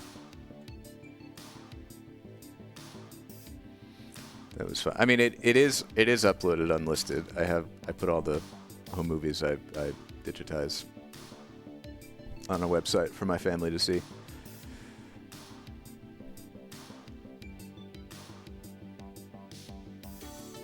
Ooh.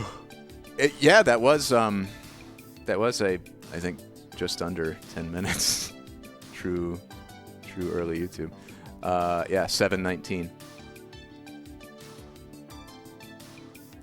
Okay. I think I got something that I think we should watch next, and that is the Fantom Lightning Story vacuum cleaner infomercial.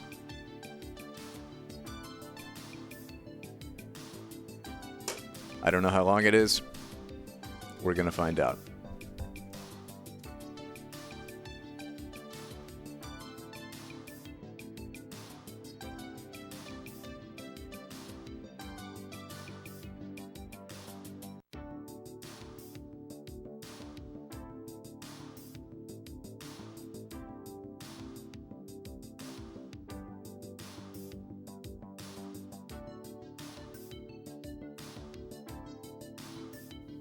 So yeah, like it is interesting how that just organic camcorder footage, home movie footage of kids playing Mega Man in 1990 feels like early YouTube Let's Plays.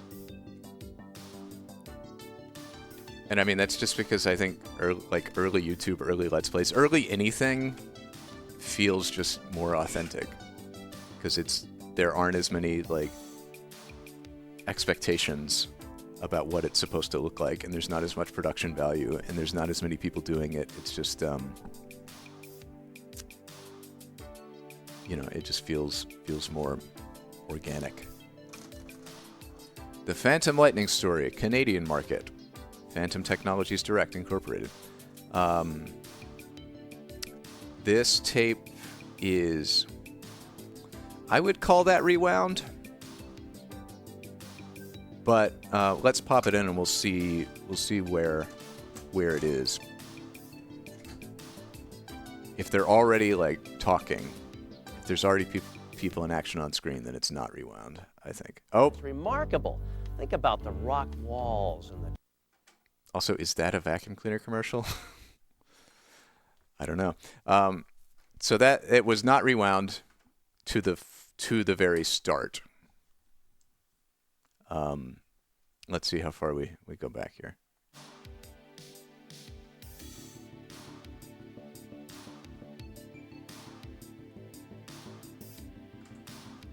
Two and a half minutes. So let's go ahead and play this. This is supposedly the Fantom Lightning Story. It came in this huge case that like unfolds and gives you all this marketing information about the vacuum cleaner. Discover how the cleaning force of two cyclones devours dirt.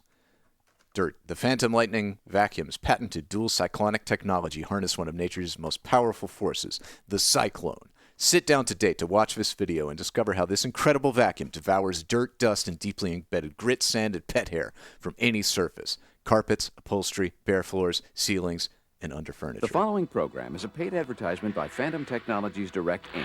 for the Fantom Lightning Vacuum. This does what you are about to see appear to be is an a entire revolution in the making. Infomercial. You got to see this. I just want to grab it. Incredible breakthrough technology. Whipping around. Incredible breakthrough technology. A true phenomenon. I mean, it did everything but talk. I can't think of one thing this doesn't do. With power, performance, styling, and handling. What a perfect machine for someone like me. What's everybody talking about? The most exciting breakthrough in home cleaning technology. The Fantom Lightning Vacuum. It's true, I don't know what just happened. The revolutionary new way to achieve and enjoy a cleaner home.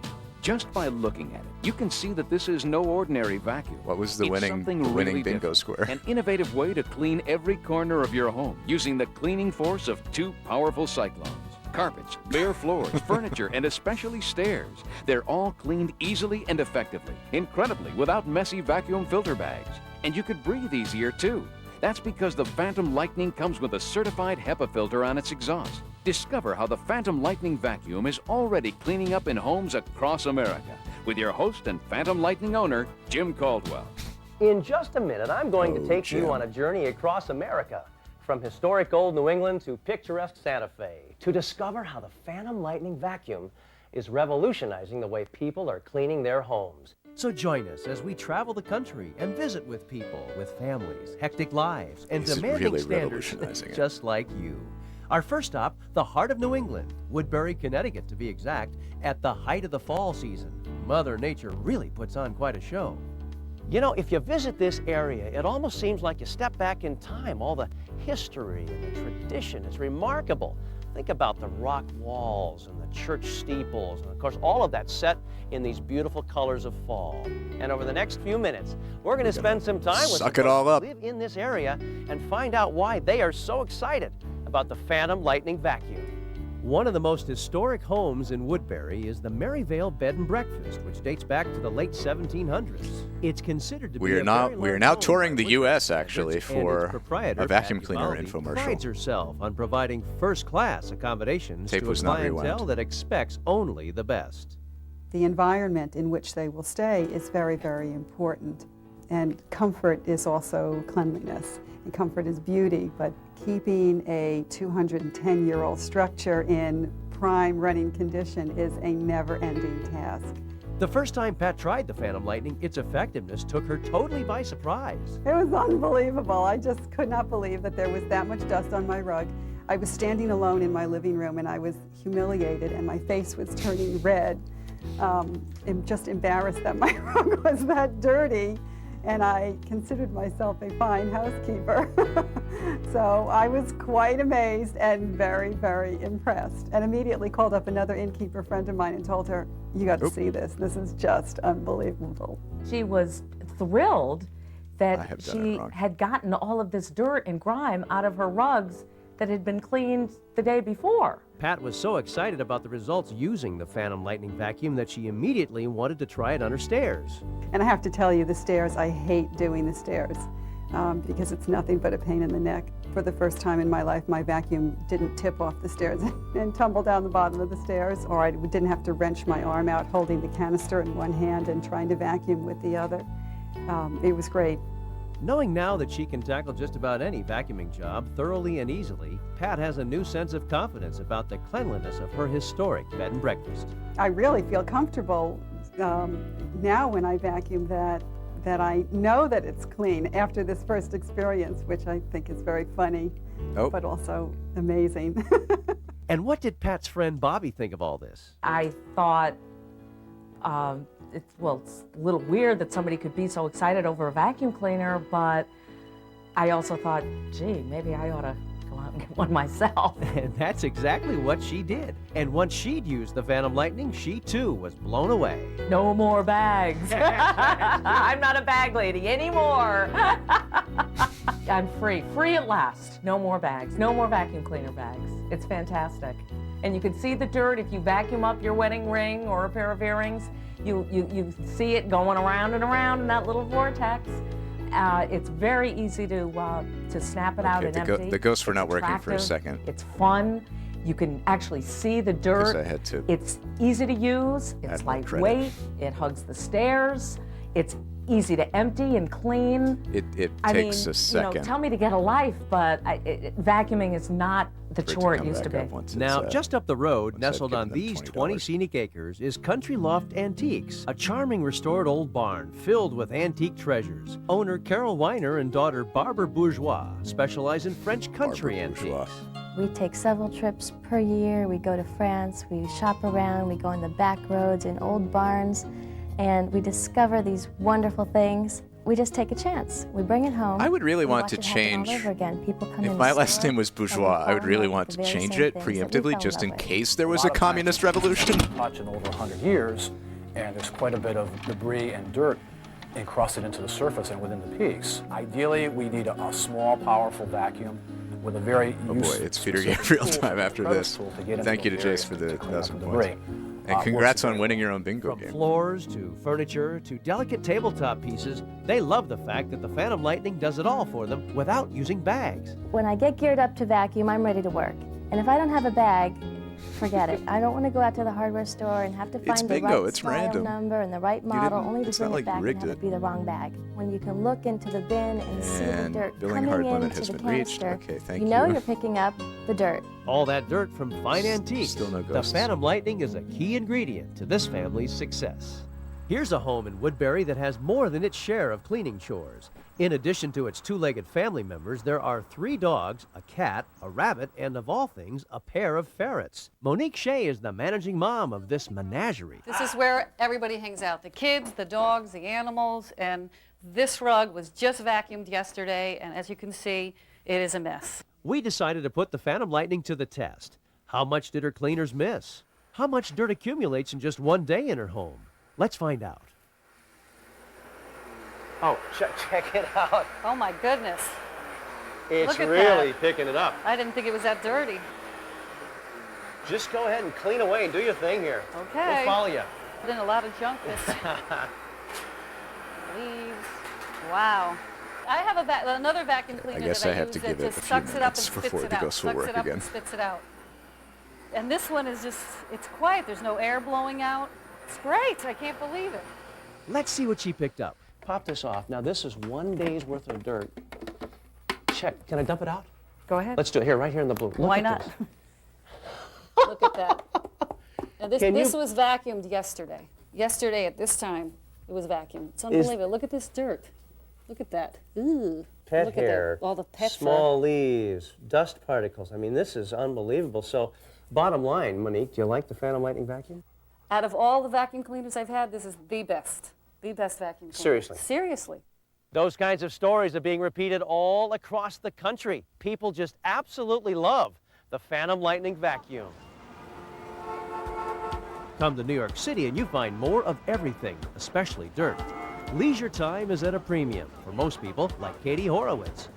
New York is a fast-paced city, and I have 2 children, I have a husband, and I have my own life that I like to lead. And I don't really want to spend a lot of time cleaning up, vacuuming, and doing household chores when I could be outside, running around with my children, running around with my husband. But the demands of living in a big city compete for Katie's time. In New York, you have to clean all the time for it to look nice. And you can think that you've cleaned, and 2 days later you look and In New York, you have to it's clean. filthy again. So it's nice People to in the know rest that of the with country don't know how Fantom, easy they I have can it. get the job done quickly and get back to what I really want to be doing with my children. Katie also loves the fact that while she vacuums, the Fantom Lightning certified HEPA filter helps keep the air her family breathes cleaner and healthier. Because for every 10,000 microscopic particles that hit the HEPA filter, no more than 1 passes through. Knowing that there's a HEPA filter on the Fantom Lightning is wonderful because we have 2 cats and my husband is allergic to the cats. Unfortunately, the cats came before he did, so the cats aren't leaving. I can make him feel a little bit more comfortable having the cats around and him around by using the Fantom Lightning. From the high rises of New York City to the wide open spaces of Santa Fe, New Mexico, the Fantom Lightning vacuum is winning people over no matter what the Just a lifestyle. vacuum sitting outside. A big factor in living here is the outdoor lifestyle, and we enjoy that very much. Jim Norwick is a lucky man. He gets to experience firsthand why New Mexico is called the land of enchantment. Incredible vistas, the world-renowned art of Santa Fe, and the spectacular International Hot Air Balloon Festival. For Jim, it's all just a short ride away on his classic Harley Davidson. I'll bring in some dirt, I'll track in some dirt and knock it off on the carpet as I come in sometimes, unintentionally. I happen to enjoy the vacuuming, and I didn't get married until I was 31. So I'm housebroken, and I had to do it when I was single, so I continue to do it now that we're married. The Fantom Lightning is wonderful to use. It's easy to use, it's powerful, and when I'm cleaning tile, when I'm cleaning the stairs, when I'm cleaning the carpet, it's a very versatile, powerful product. I'm an expert on vacuuming, and I think the Fantom Lightning is by far the best that I've ever used. Presenting the amazing Fantom Lightning, the power-packed vacuum that makes cleaning your home hassle-free without filter bags. With 12 amps of total power, the Lightning vacuum is powerful enough to take on heavy-duty jobs, yet nimble enough to devour dirt in hard-to-reach places with ease. At the heart of the Fantom Lightning vacuum are twin cyclones of air. Spinning at extremely high speeds, they deposit dirt particles directly into a clear collection bin. You'll never need messy, expensive, hard-to-find filter bags again. The bag. And since there's no filter bag to clog up and block airflow, there's never any loss of power. Your Fantom Lightning vacuum gives you 100% cleaning power 100% of the time. And take So a look the at filter this. gets The clogged Fantom Lightning is the first and only vacuum cleaner of its kind to be designed specifically with a for ball stair sack cleaning. shape. Its unique stair hugger feature lets the machine hug carpeted or hardwood stairs without tipping or slipping. Clean an entire flight of stairs in a snap. The heavy-duty power head with edge cleaning on both sides adjusts to any type of flooring, from plush carpet pile to hard floors at the flick of a switch and the turn of a button. If you've ever jammed a brush and broken a belt on a regular vacuum cleaner, you know what a hassle it can be. Not with the Fantom Lightning. Its electronic protection system senses brush jams and automatically shuts the brush off before any damage is done. Need to clean under a low table or shelf? No problem with the Lightning vacuum. And the flexible 6-foot hose swivels in every direction. Perfect for cleaning in high places. Then when it's time to take the Fantom Lightning vacuum upstairs, just grip and go. Taking on a delicate cleaning job like drapes? Simply adjust the airflow right on the handle to get the precise amount of suction power you need. And all the cleaning attachments you'll want are conveniently right on board. You won't just clean easier with the Fantom Lightning, you could breathe easier too. That's because it comes with a certified HEPA filter on its exhaust, the same type of air filter used in hospital operating rooms. Questions about your Fantom Lightning vacuum? The trained customer service representatives at Fantom Technologies are just a toll-free call away. Now you can put the amazing Fantom Lightning vacuum to work in your home. To order, simply call the toll-free number on your screen. You'll receive the revolutionary Fantom Lightning vacuum, complete with heavy-duty power head, 3 onboard attachments, unique stair hugger design, and certified HEPA air filter. And when you order right now, you'll get this remarkable bonus, the Lightning bare floor nozzle, which makes it easier than ever to quickly devour dirt in high-traffic areas. On a horse with no But that's name. not all. You'll also receive the amazing compact Lightning mini power head. Just slip it into the handle or wand of your Fantom Lightning vacuum for deep cleaning of stairs, upholstery, and other tight spots that trap dust and dirt. The Lightning bare floor nozzle and mini power head bonus accessories have a combined $100 value. They're yours at no additional cost when you order the Fantom Lightning right now. So don't Aliens. delay. This special TV offer worth over Sex aliens. $530 can be yours for only 5 easy payments of $87.80. Or send check or money order for $439 to the address on your screen. Be sure to add shipping and handling. You deserve the best. You deserve a Fantom Lightning. Call now and change the way you clean your home forever. This is like a hype train, but for vacuum imagery, and I love it. Welcome back. I'm Jim Caldwell, and we're traveling North America, visiting with dozens of folks experiencing for the first time the joy of owning the revolutionary Fantom Lightning vacuum. We've experienced picturesque New England, the hustle and bustle of Manhattan, and the breathtaking vistas of the Great Southwest. Now, people in the Southeast, with a long tradition of fine manners and Southern charm, are also singing the praises of the Fantom Lightning vacuum. Two of the biggest fans of the Fantom Lightning are the owners of the Modeling Shop of Marietta, Georgia, a finishing school for young women pursuing a modeling career. Turn around and just sort of pose.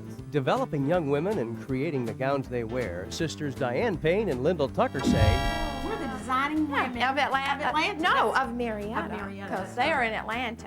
Yeah. Yeah. And when it comes to vacuuming, she is the expert. I'm the vacuum queen. That's yes, who I am. and she's been vacuuming all her life. She drives me crazy. I love these women. Everywhere. She vacuums all the time. It almost feels like you cleaned your carpet rather than just vacuuming. After it picks up so many things that you feel like you cleaned your carpet. It is not heavy.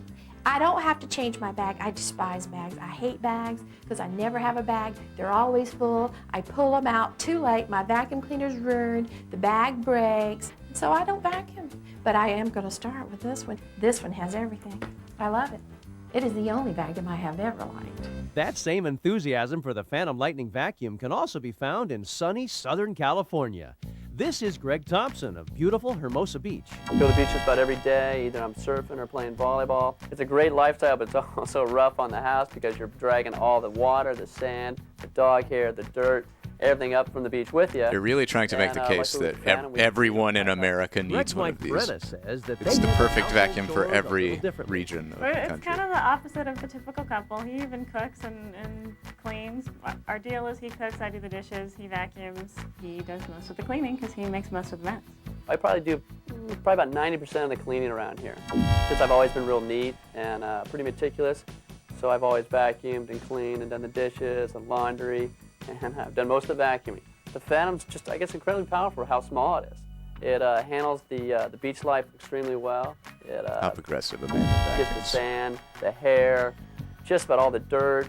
You name it, we've done in this house. I mean, we have indoor-outdoor carpet in the middle of the living room. that's just because the lifestyle is just so abrasive, and the Fantom's terrific getting it all up.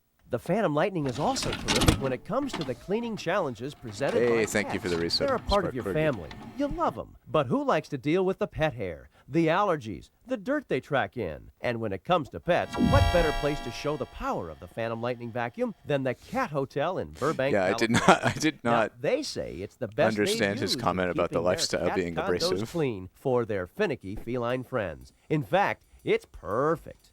The Cat Hotel is a very unique boarding facility. We have, it's one of the few that are all carpeted.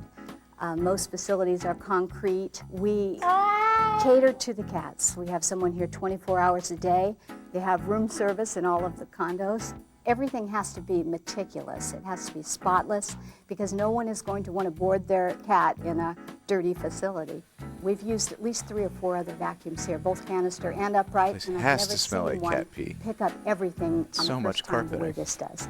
We have a big problem with spilled litter. It's not only the cats spill it, but when we're moving it into the cages, they spill it, and we want to clean it up as quickly as possible. The Fantom does that. I was amazed at how it picks up cat hair from something that cat hair usually sticks to. No vacuum we've ever used in the past has been able to pull that off. It's capable of picking up cat hair from the velvet cushions. In the past, we've had to use a roller with tape on it to go over it. When Debbie did it today, it picked it up the first time. I've had several vacuums before, and you know, you vacuum and there's still stuff there, and you go around doing this to get it off, or you change something. This sucks up everything. This is incredible for pet hair, people with allergies. Speaking of allergies, The Cat Hotel uses as its main filtration system a HEPA filter, and it's to help filter out bacteria, any airborne particles here. It helps those of us that have allergies. To see it in a vacuum cleaner was just amazing to me. It's an extra bonus that I wasn't expecting. Dr. Leslie Rawwitt, a specialist in immunology and pediatric allergies, strongly recommends the Fantom Lightning because it has a HEPA filter. Because it traps those particles, those culprits, the enemies that cause allergies. Those enemies are so small they measure them in microns, much smaller than a human hair. Things like pollen, cat and dog dander, spores, and mold, even smaller bacteria. They're virtually all trapped by the HEPA filter and not put back out into your room. And what a world of difference. I mean, at the hospital, we use all sorts of things to protect ourselves. We use gowns, gloves, masks, protect ourselves from germs. To think Masks, that wow, what a sophisticated progressive filter system idea. in a vacuum, like we use at the surgical suites. It's I think almost that's as if amazing. Take a look wearing at a this mask dust. How in would a you like medical to have setting to has put up been with a this good every idea day for a in long your time. home? Well, the Slade family here in Southern California, that's exactly what they deal with. They've got the dogs, the cats, the horses, the teenage kids. Everybody's tracking the dust into the home. It's a terrific challenge for the Fantom Lightning vacuum. I don't vacuum too much, but I used this one time and it took out cat hair. It looked like horse hair, debris, fiber that I didn't know grew in rugs. I mean, I never thought of how exciting a vacuum could be. But you get it in your house, you see the difference. You will They see have- the they difference. have indoor I don't horses. want to spend all my time cleaning. And with this, I don't have to. Having something that you know does the job quickly, efficiently, is just a big bonus. When I used to use an upright, and they've got these bags inside, I used to see dust flying from the bag. And I was really astonished to see the difference. It picks it up, it stays in there until you empty it.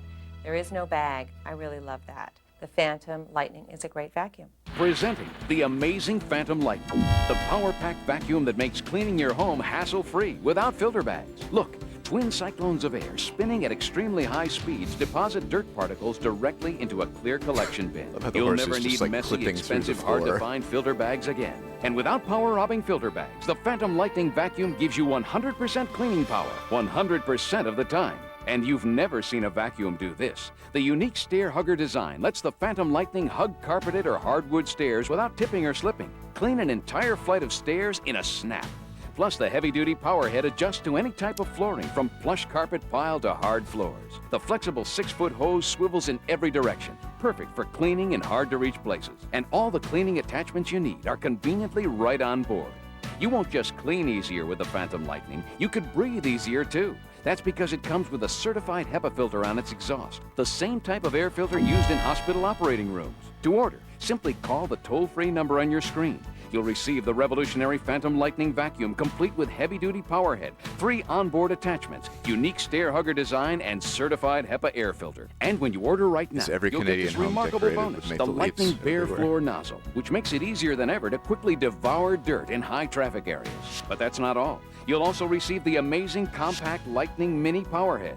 Just slip it into the handle or wand of your Fantom Lightning vacuum for deep cleaning of stairs, upholstery, and other tight spots that trap dust and dirt. The Lightning bare floor nozzle and mini powerhead bonus accessories have a combined $100 value, but they're yours at no additional cost when you order the Fantom Lightning right now. So don't delay. This special TV offer worth over $530 can be yours for only 5 easy payments of $87.80. Or send check or money order for $439. 5 easy payments of $87.80. Shipping and handling. You deserve the best. You deserve a Fantom Lightning. Call now. With shipping, and that's change the way you clean your home $460 forever. for a vacuum up So television. different looking, and it's so different how it works that there really is nothing else like it. Meg McCurdy, a very meticulous mom, says the Fantom Lightning is perfect for people who take their cleaning seriously. For someone who is so obsessive like me with my cleaning, with my vacuuming, this vacuum cleaner, this Fantom vacuum cleaner is so perfect for me. I think they made it for me, and my mother-in-law said they did make it for me because I vacuum twice a day, every day. Meg really appreciates how effectively the Fantom Lightning gets the job done. It's not shooting everything back, it's keeping everything inside one time. I don't have to re-vacuum and re-vacuum to get everything up. So this takes it and it keeps it, and then you dump it. For Meg, the Fantom Lightning eliminates uncertainty. A Miele C1. You can It's see a what's going German in there, canister so you feel a sense vacuum. of accomplishment with this It's very vacuum good. cleaner. Here, I actually look It costs at the canister and say, $375. wow, look at It's what the I did. best I mean, my vacuum I've ever owned. husband's excited about it. My husband's vacuuming. My husband's never vacuumed before.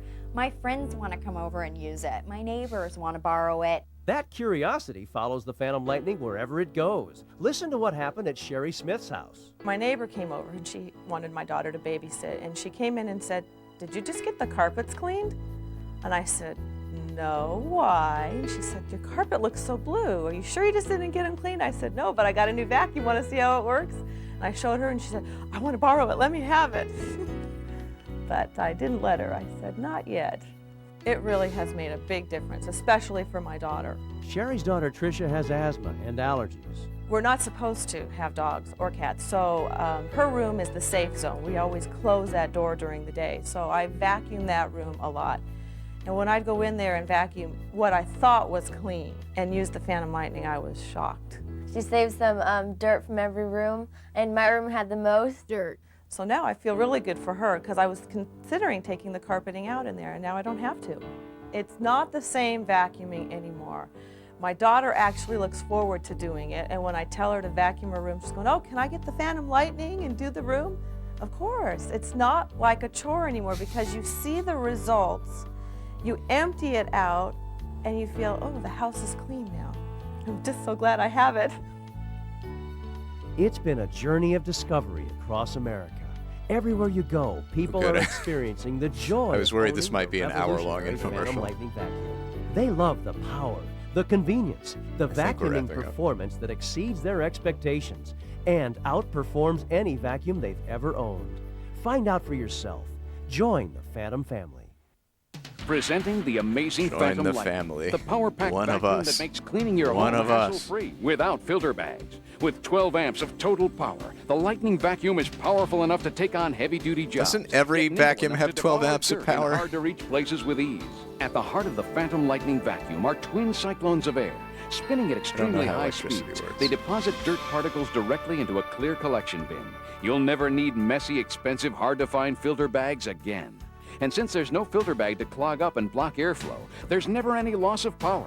Your Fantom Lightning vacuum gives you 100% cleaning power 100% of the time. And take a look at this. The Fantom Lightning is the first and only vacuum cleaner of its kind to be designed specifically for stair cleaning.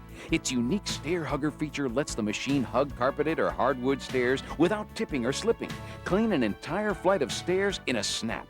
The heavy-duty power head with edge cleaning on both sides adjusts to any type of flooring, from plush carpet pile to hard floors at the flick of a switch and the turn of a button. If you've ever jammed a brush and broken a belt on a regular vacuum cleaner, you know what We have a bag vacuum. Not with the Fantom Lightning. Its electronic protection system senses brush jams and automatically shuts the brush off before any damage is done. Need to clean under a low table or shelf? No The bags problem hardly with ever the fill Lightning up. vacuum, and the flexible And 6-foot I think we hose just swivels bought, in like, every 10 or direction. 20 of Perfect them. for cleaning in high places. Then when it's time to take the Fantom Lightning vacuum upstairs, just grip and go. Taking on a delicate cleaning I've job heard that like drapes, having simply adjust a- the airflow right on the handle to get the precise amount of suction power Having you a need. bag And all the cleaning attachments you is want like- are conveniently right on board.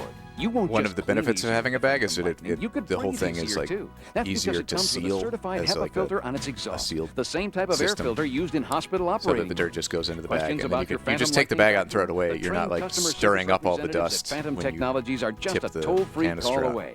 Now you can put the amazing Fantom Lightning vacuum to work in your home.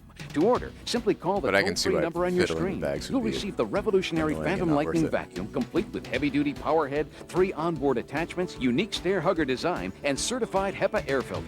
And when you order right now, you'll get this remarkable bonus, the Lightning Bare Floor Nozzle, which makes it easier than ever to quickly devour dirt in high-traffic areas. But that's not all. You'll also receive the amazing compact Lightning Mini Power Head. Just slip it into the handle or wand of your Fantom Lightning vacuum for deep cleaning. of Every stairs, infomercial has to upholstery, and slowly other trickle tight out spots the that trap features dust as and dirt. extras The that Lightning you get Bare for Floor free. Nozzle and Mini Powerhead bonus accessories have a combined $100 value. They're yours at no additional cost when you order the Fantom Lightning right now. So don't delay. This special TV offer worth over $530 can be yours for only 5 easy payments of $87.80. Or send check or money order for $439 to the address on your screen. Be sure to add shipping and handling. You deserve the best. You Yeah, we got it deserve like a year ago. Fantom Lightning. Call now and change the way you clean your home forever.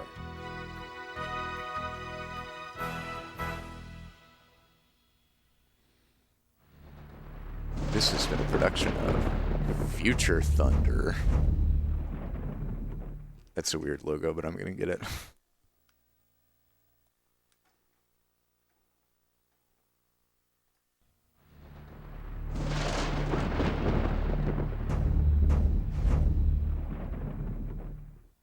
The preceding program was a paid advertisement by Fantom Technologies Direct Inc.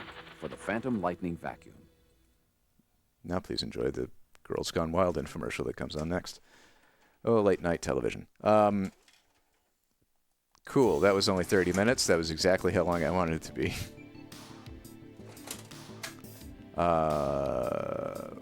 Clear the tape.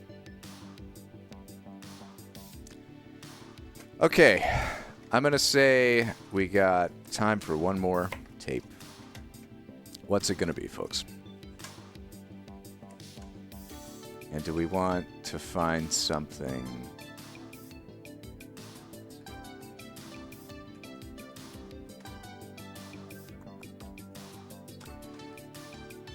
I would say we want to go max 1 hour on the next one.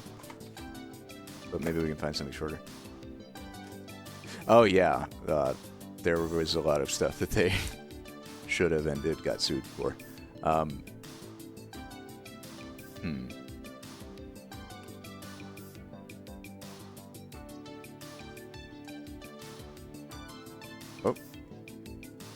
What are the kids' songs that we haven't watched? Cars, Boats, Trains, and Planes, Old MacDonald's Farm. Very silly songs. Yeah, American Songs is not in there yet. Oh, God, yeah. Oh, silly me. Can we watch Peter Gabriel at the end? That'll increase the chances that Swiffer Sweeper comes back.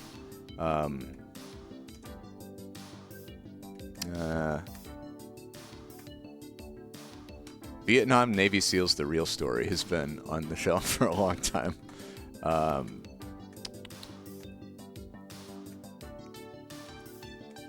Let's see.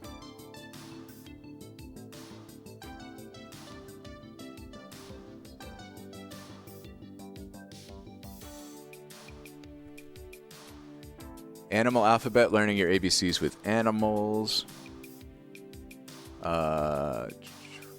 Exposed UFOs are real. If y'all want to do an alien tape, we could do that one. We can watch the other alien autopsy tape.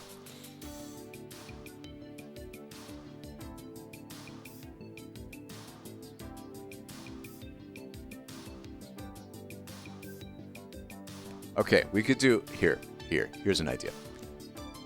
Exposed UFOs are real, or Unearthed: A Journey Through Time from the Royal Tyrell Museum. You either get real science or fake science. Which one do you want, folks? Dinosaurs or aliens? Isn't that a great poll? That's a great poll. Dinosaurs or aliens? I'll make the poll. Tape. Alien. Dinosaur. 1 minute. Start poll.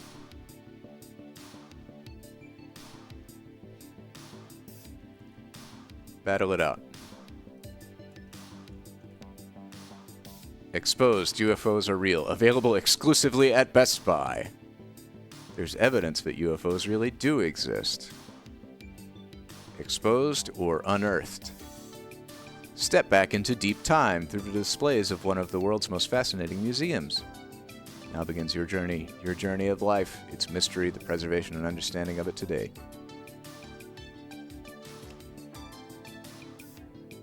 Dinosaur is in the lead with 19 votes. There's still time for Alien. Alien has 11. We got 71 viewers in here. Get those votes in.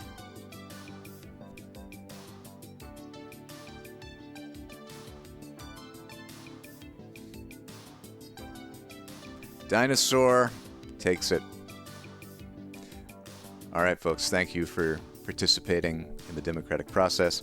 I'm going to go get Unearthed off the shelf. We're going to watch that. We're going to Peter Gabriel it. And I think that's going to be a great stream for today. Be right back.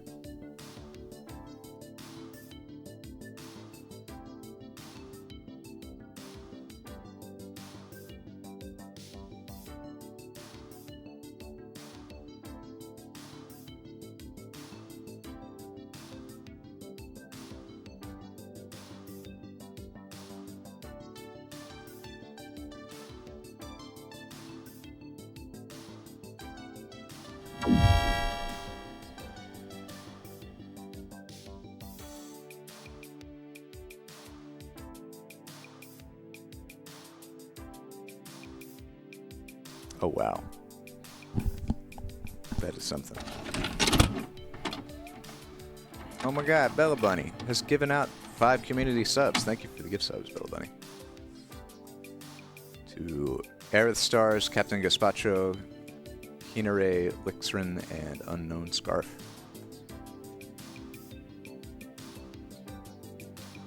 Produced in association with White Iron Film and Video Productions, Unearthed: A Journey Through Time. 41 minutes. Now that, again, it looks rewound, but is it? We'll find out. Just wait.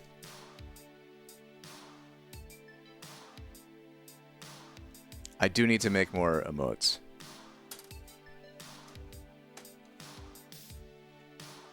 It looks partially unkind, but we'll see. It depends on whether it's at the beginning of the facility first. No. And a world-renowned museum. Not rewound.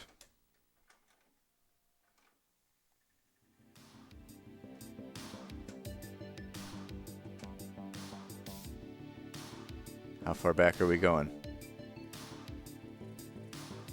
The unkindness counter is counting up the tapes in. 2 minutes and 48 seconds. All right, let's get it. Let's journey through time with the Royal Tyrell Museum, the capital of British Columbia.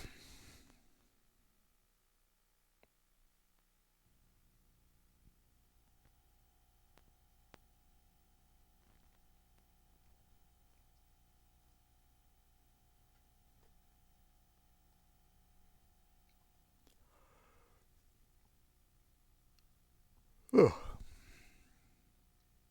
Yes, welcome to my home.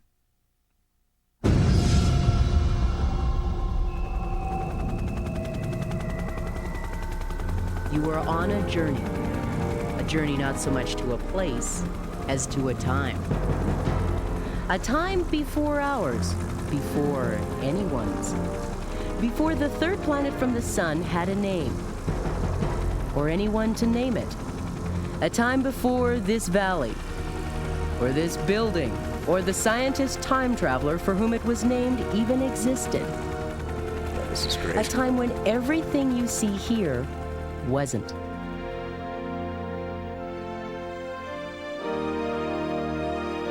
Except for what's inside this remarkable place. And at that time, what is preserved in here was very much alive.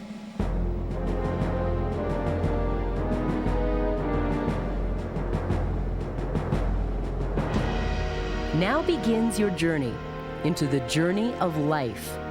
At a place in a province called Alberta, in a country called Canada, the world-famous Royal Tyrrell Museum of Paleontology.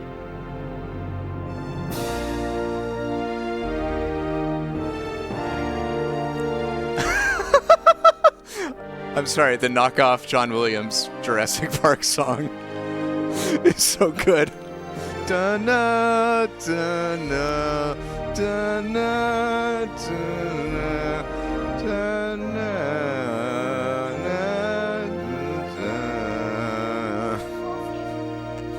The Royal Tyrrell Museum of me. Paleontology, dedicated to preserving examples of life past and equally dedicated to life and our understanding of it today.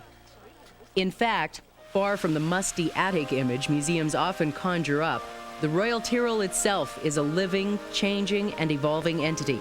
Oh, I like where musty new attic knowledge style and new museums, ways of though. looking at our world emerge almost every day of the year.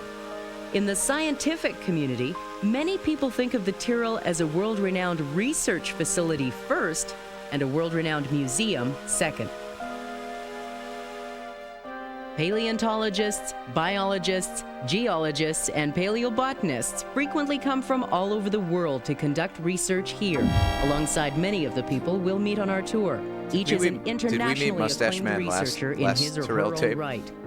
Their role, aside from eloquently explaining the history of life on our planet, is one of constantly stretching the boundaries of what we know, seeking new answers to ancient questions, and providing new insights and interpretations of existing theories.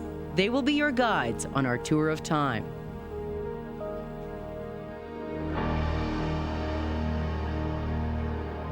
Welcome to the Royal Tyrrell Museum 3.5 billion years ago. Of course, it doesn't look like much here, but this is really where the museum got its start. It was about this time that life first began to stir in these primordial waters. Now, don't look too hard. We're not exactly talking coho salmon here. With a little help from modern science, we can get a glimpse of what the museum's founding fathers may have actually looked like. Creatures like these ruled the Earth for an astonishingly long period. Their reign in the Precambrian era lasted almost 2.5 billion years. It's almost hard to imagine just how long that really is, but when we go that far back, it's what scientists call deep time. And so far as life was concerned, not much changed until around 800 million years ago. Unless you were big on single-celled animals and liked to swim, life on Earth was, well, pretty dull. Records of life during the Precambrian era are sketchy at best, so understanding how we made the jump from single-celled to multi-celled animals is a subject that's open to a lot of debate. Dr. Paul Johnson is the curator of invertebrate paleontology. In the 1950s, a dramatic discovery was made in South Australia, the oldest evidence of multicellular life. These fossils have been difficult to interpret. Originally, they were thought to be jellyfish and giant worms, but later scientists said, we can't see eyes, we can't see a mouth, we can't see an anus. Are these things even animals? It was thought that perhaps these are a new kingdom of organisms that have since gone extinct. Lately, paleontologists suspect these may in fact be the remains of marine lichens and fungus. So there's all sorts of different interpretations for these unusual fossils. Okay, fine. I have to record anus. I'm sorry.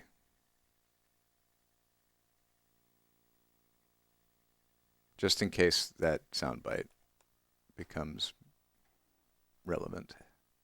Of multicellular life. These fossils have been difficult to interpret. Originally, they were thought to be jellyfish and giant worms, but later scientists said we can't see eyes, we can't see a mouth, we can't see an anus. Are these things even animals? And it was thought that perhaps these are a new kingdom of organisms that have since gone extinct. Lately, paleontologists suspect these may in fact be the remains of marine lichens and fungus. So there's all sorts of different interpretations for these unusual fossils. Add permitted Understanding term. that far back in Anus. time is extremely I thought difficult. we already added You see, permitted the further term, back anus. you go, the less of a record there is. How is So this our scientists first are constantly anus revising encounter? theories to fit new information. But as we move into the Cambrian era, the record gets a lot better. Paul Johnson explains. The most dramatic events in the history of life occurred at the beginning of the Cambrian period. Before that time, you can't find skeletons of animals in the fossil record. But suddenly, in the Cambrian, we find abundant evidence of skeletal remains, and sometimes this is referred to as the Cambrian explosion. Something changed in the chemistry of seawater or in the atmosphere that enabled animals for the first time to make skeletons. The significant thing about hard parts like bone is that you can attach muscles to it, and you have a nice rigid framework, and you can do more work as an animal. You can dig, you can tear apart other animals for food. And that's what really got life going as we know it.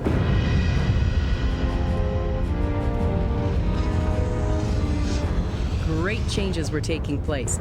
In fact, the Earth itself was very much alive during this time, reshaping, rising, and falling. And according to geologist Dr. David Eberth, there's a remarkably good record of those goings-on. To the casual visitor to Alberta, the prairies, the badlands, the mountains look like permanent fixtures. To the geologist, however, these features are flickering landscapes in a 3-billion-year-old parade of ever-changing environments. We know that Alberta has at various times been a lifeless, windswept desert. It has also been a home to shallow tropical seas in which large reefs have been deposited and buried. 75 million years ago, Alberta was home to a lowland swamp environment in which dinosaurs were abundant. Even more recently, going back about 1 million years, glaciers have advanced and retreated across the surface of Alberta, carving the modern landscape that you see today. Such geological upheaval invariably affects the atmosphere, which invariably affects climate, which invariably affects, well, life. As you'll see, all of this activity set the stage for the next great phase of our journey through time. The Paleozoic. What a great era. Life was gaining a firm foothold, or at least a tentacle hold. The fossil records of the period show many remarkable leaps in evolutionary development. At first, most of the fun was restricted to the seas. And as Paul Johnson explains, the seas weren't exactly restricted to where they are now. During the early and middle Paleozoic, Alberta was underwater much of the time. It faced an ancient Pacific Ocean, and in that environment, coral reefs grew during the Devonian period. These coral reefs were built by sponge-like animals called stromatoporoids. There were trilobites, corals, rhinoids, and many other sea creatures, and together their skeletons accumulated over time and built huge mounds on the sea floor that we call reefs. Today, most of these reefs are buried below our feet up to several kilometers, but in the Rocky Mountains they've been lifted up where we can see them. They're of particular interest to the petroleum industry because their porous structures contain oil, hence they become the targets for oil exploration. At the Tyrell, the astounding changes that were taking place during the Paleozoic era are well represented. And in one of the newest exhibits, sponsored by Imperial Oil, the 50-million-year stretch known as the Devonian period, the Age of Fishes, is celebrated in stunningly realistic fashion in a beautiful diorama. His little eyes. Welcome to the Devonian Reef. I do really like how this is kind of an overview of the development of life on Earth and not just dinosaurs.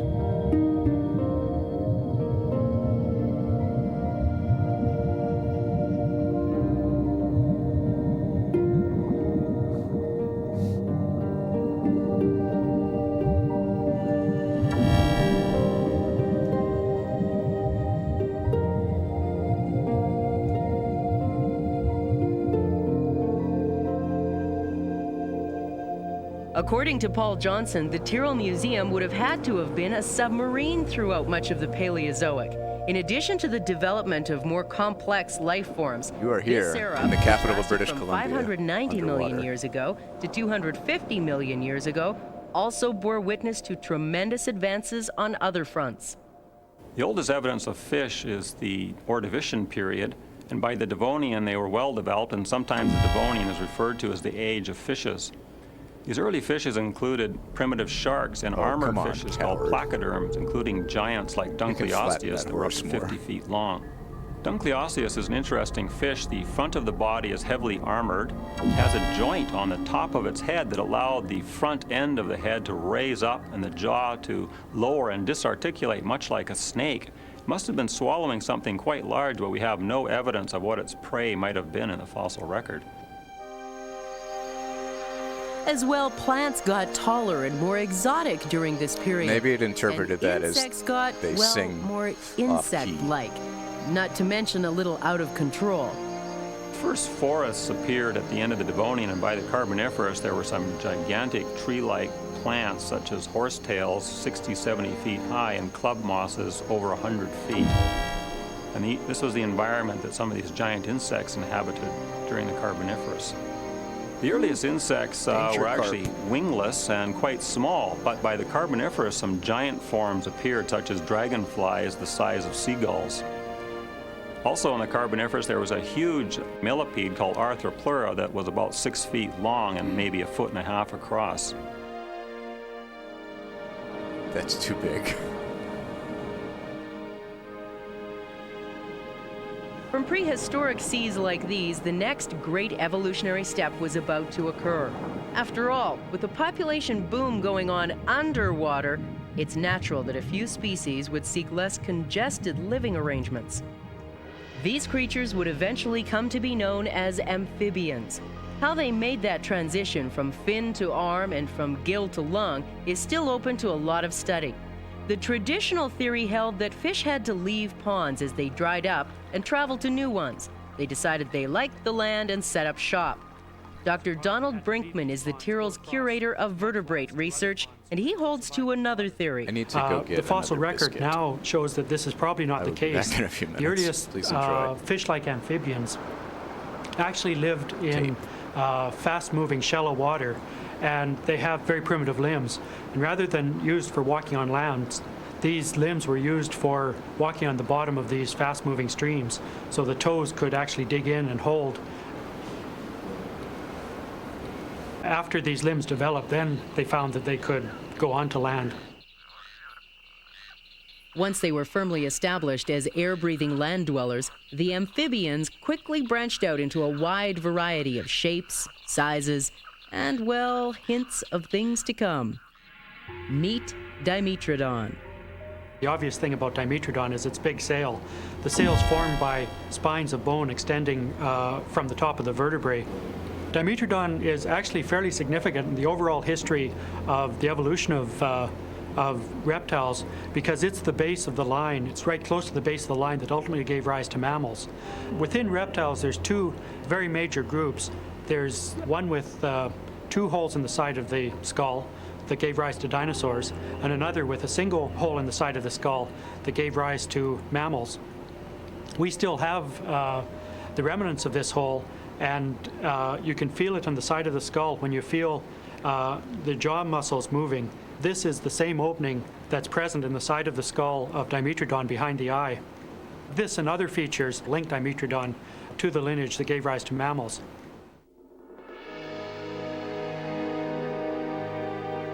In time terms, it took hundreds of millions of years for life to advance from single Precambrian cell to multidimensional Paleozoic predators like Dimetrodon.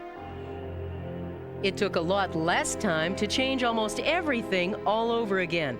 As the Paleozoic era drew to a close, so did the reign of some of the most unique creatures ever to inhabit our world. What happened some 250 million years ago remains something of a mystery. But we do know that as the Paleozoic era ended, a new one began. One that would give rise to the largest, fastest, and most successful creatures ever to walk the earth. The Mesozoic, an era spanning 186 million years in which the Triassic, Jurassic, and Cretaceous periods occurred.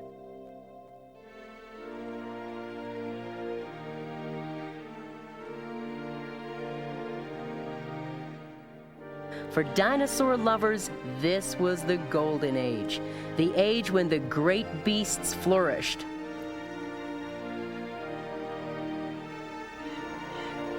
It started with a few amphibians, small mammal-like reptiles, insects, and some pretty tough plants.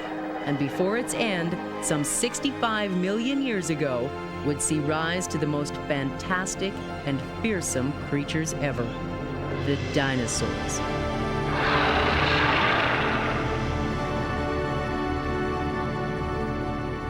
Dr. Philip Currie has dedicated his life to the study of these amazing creatures. He's traveled the world digging them up, learning their habits and lifestyles.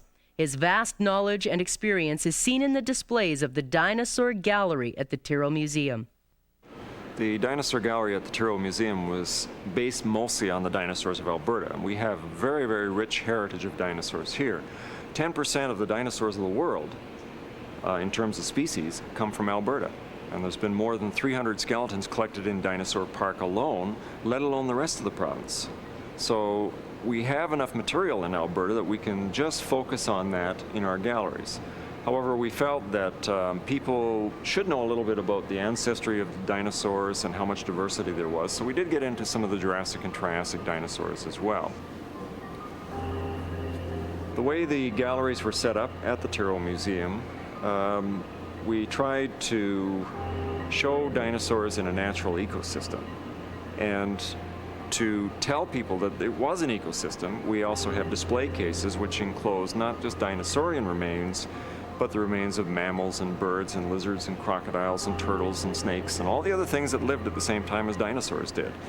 And to try and put the whole story together, and to give people an impression for what the world of the dinosaurs was like 65 million years or 75 million years ago in Alberta, we've done these large murals in behind the mounted skeletons. And that fleshes out the animals and brings together all of the information that we've put in the display cases in the foreground as well. So we've tried to approach our galleries from an ecological sense to show people which dinosaurs lived with which ones and, to an extent, how they interacted.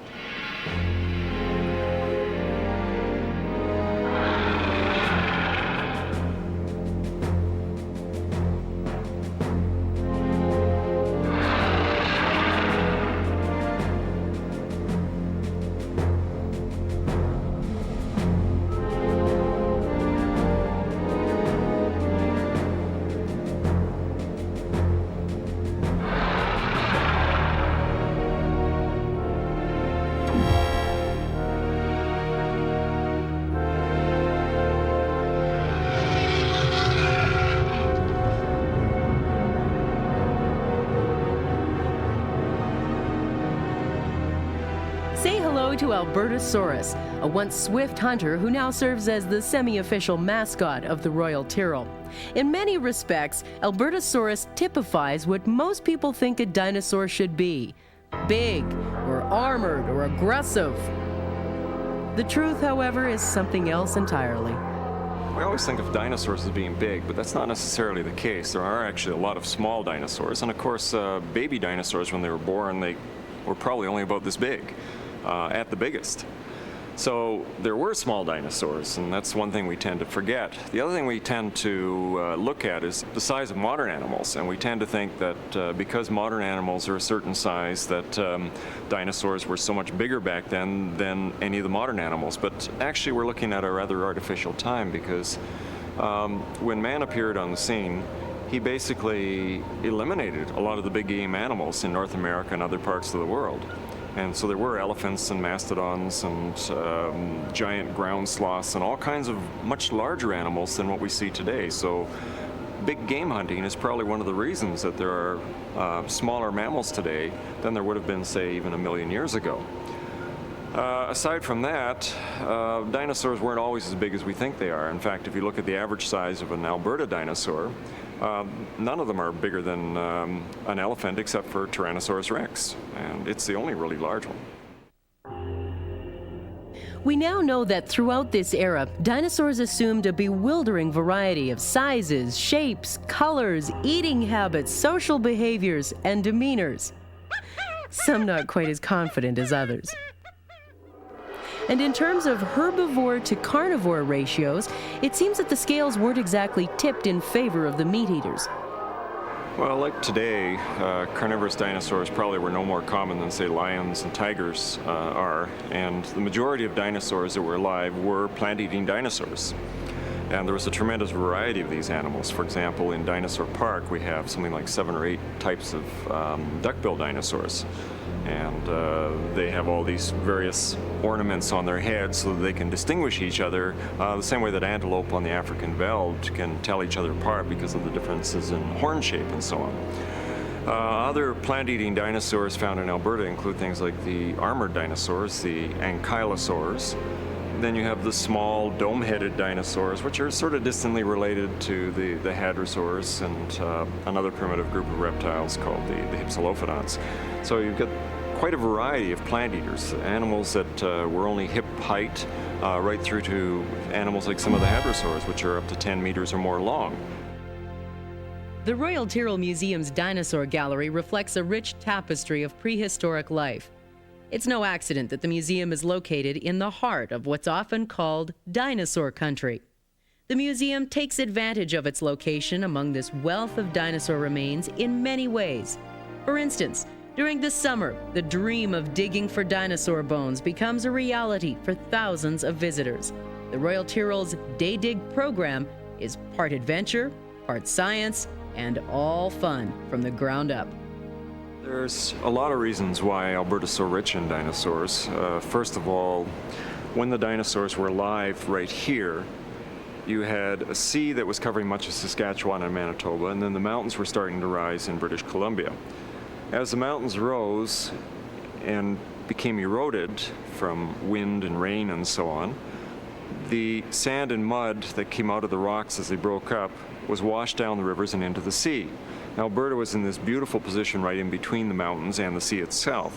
So you had this tremendous amount of mud and sand coming down and making these big deltas, much like the Mississippi Delta of today. It was a good place for dinosaurs to live because it was coastal, there was lots of moisture and lots of food for the dinosaurs, so there were a lot of dinosaurs living here. If a dinosaur died and its body happened to fall in the water, because there was so much sand and mud in the water, it had a very good chance of being buried. And if it was buried, then it had a very good chance of being fossilized. So the circumstances were right here for the fossilization and preservation of dinosaurs. But more important to us, I think, in an immediate sense, is the fact that up to about 10,000 years ago, from maybe 1 million years ago, glaciers were moving in and out across the landscape of Alberta. And what they did was they scraped off all of the rocks that had accumulated on top of the dinosaurs, so that the early part of the age of mammals and later rocks from the age of mammals were scraped off by the glaciers until the rocks from the age of dinosaurs were exposed once again. And as a last gasp, as the last glacier melted, there were these huge streams that developed, or huge rivers that developed, that cut channels like the Red Deer River Channel, and basically created the Badlands. And by having the Badlands, we can therefore have a much better chance of going out and actually seeing dinosaur bones sticking out of the hillside, and therefore of digging them up and finding what's there. A giant inland sea that once covered this area explains some of the most spectacular fossil discoveries unearthed here. Dr. Betsy Nichols. During the late Cretaceous, when dinosaurs lived throughout much of western North America, A large part of North America was covered by a large inland sea. At its maximum extent, it extended from the Arctic Circle clear on down to the Gulf of Mexico, although it advanced and retreated a number of different times during the Cretaceous. This sea was filled with a large variety of marine reptiles. These reptiles are often confused with dinosaurs, but they're not dinosaurs. In fact, for the most part, they're not even closely related to dinosaurs. They include some animals which I do actually have a Barney tape today, somewhere like large marine that turtles, I think I got like from the a thrift store. huge marine turtle Archelon. They also included some marine But I didn't add it to the crocodiles. collection, mostly They included not for copyright reasons. ichthyosaurs, but because plesiosaurs, and like it would be mosasaurs. annoying. Mosasaurs are large marine lizards closely The related little glimpse to of the Barney that we got monitor from lizards of today. the Tom Selleck tape Plesiosaurs was and not, ichthyosaurs both belong to groups of reptiles which are did not completely inspire me to extinct. watch They more have Barney. no living relatives. Like their landlocked cousins, the marine reptiles of this period assumed an incredible variety of shapes and sizes. Everything and is less types. annoying than chatter. And like their landlocked cousin, they had a tendency to grow big. In some cases, very big. Animals were big at that time, particularly the reptiles. Large body size can be supported more easily in the water. The whales of today get to be very large. In fact, the marine reptiles often filled the niches that the large whales and dolphins do today. Welcome back, Dave. Throughout the Mesozoic, the inland sea rose, receded, and disappeared altogether. Matthew cut Along it out with this eventually. I went haven't gotten many a of the comment from marine him about reptile Donut Man and species. Bazoo in a while. In a way, it was kind of a precursor for an event that would again change life on Earth. Maybe he's forever. actually been watching the VODs and Around 65 million years ago, called at the him out. close of the Cretaceous period, He got the something message. happened. Something which had a profound effect on the Earth and on its inhabitants. That something remains the subject of much spirited debate in scientific circles. Probably one of the greatest mysteries of all time in the paleontological community is what happened to the dinosaurs. A period of probably less than 100,000 years, this wonderful group of animals disappeared from the face of the planet. Scientists have debated what happened to dinosaurs, what caused their extinction for well over 100 years. The most recent hypotheses involve an extraterrestrial event, the impact of an asteroid from outer space. Although scientists now know that this asteroid impact 65 million years ago did indeed happen, scientists are debating among themselves as to the effects of the impact and whether or not those effects could have and did get rid of the dinosaurs. While the theory of a large asteroid or extraterrestrial body slamming into the Earth has gained considerable acceptance over the years, one daunting question remains. Why did any life survive at all? The pattern of extinctions is very complicated. We see a complex pattern in the oceans involving the extinctions of large marine reptiles, including plesiosaurs. We also see a number of invertebrates going extinct, including ammonites and even small microfossils. On land, the pattern of extinction is also very complicated. One of the big questions that scientists have been trying to answer is why the large animals, like the dinosaurs, went extinct when the smaller animals did not. Smaller vertebrates, including mammals, crocodiles, birds, amphibians, all seem to have gotten through the extinction event unharmed. Probably what's going on is that they have a wider range of tolerances to the ecological damage that was done.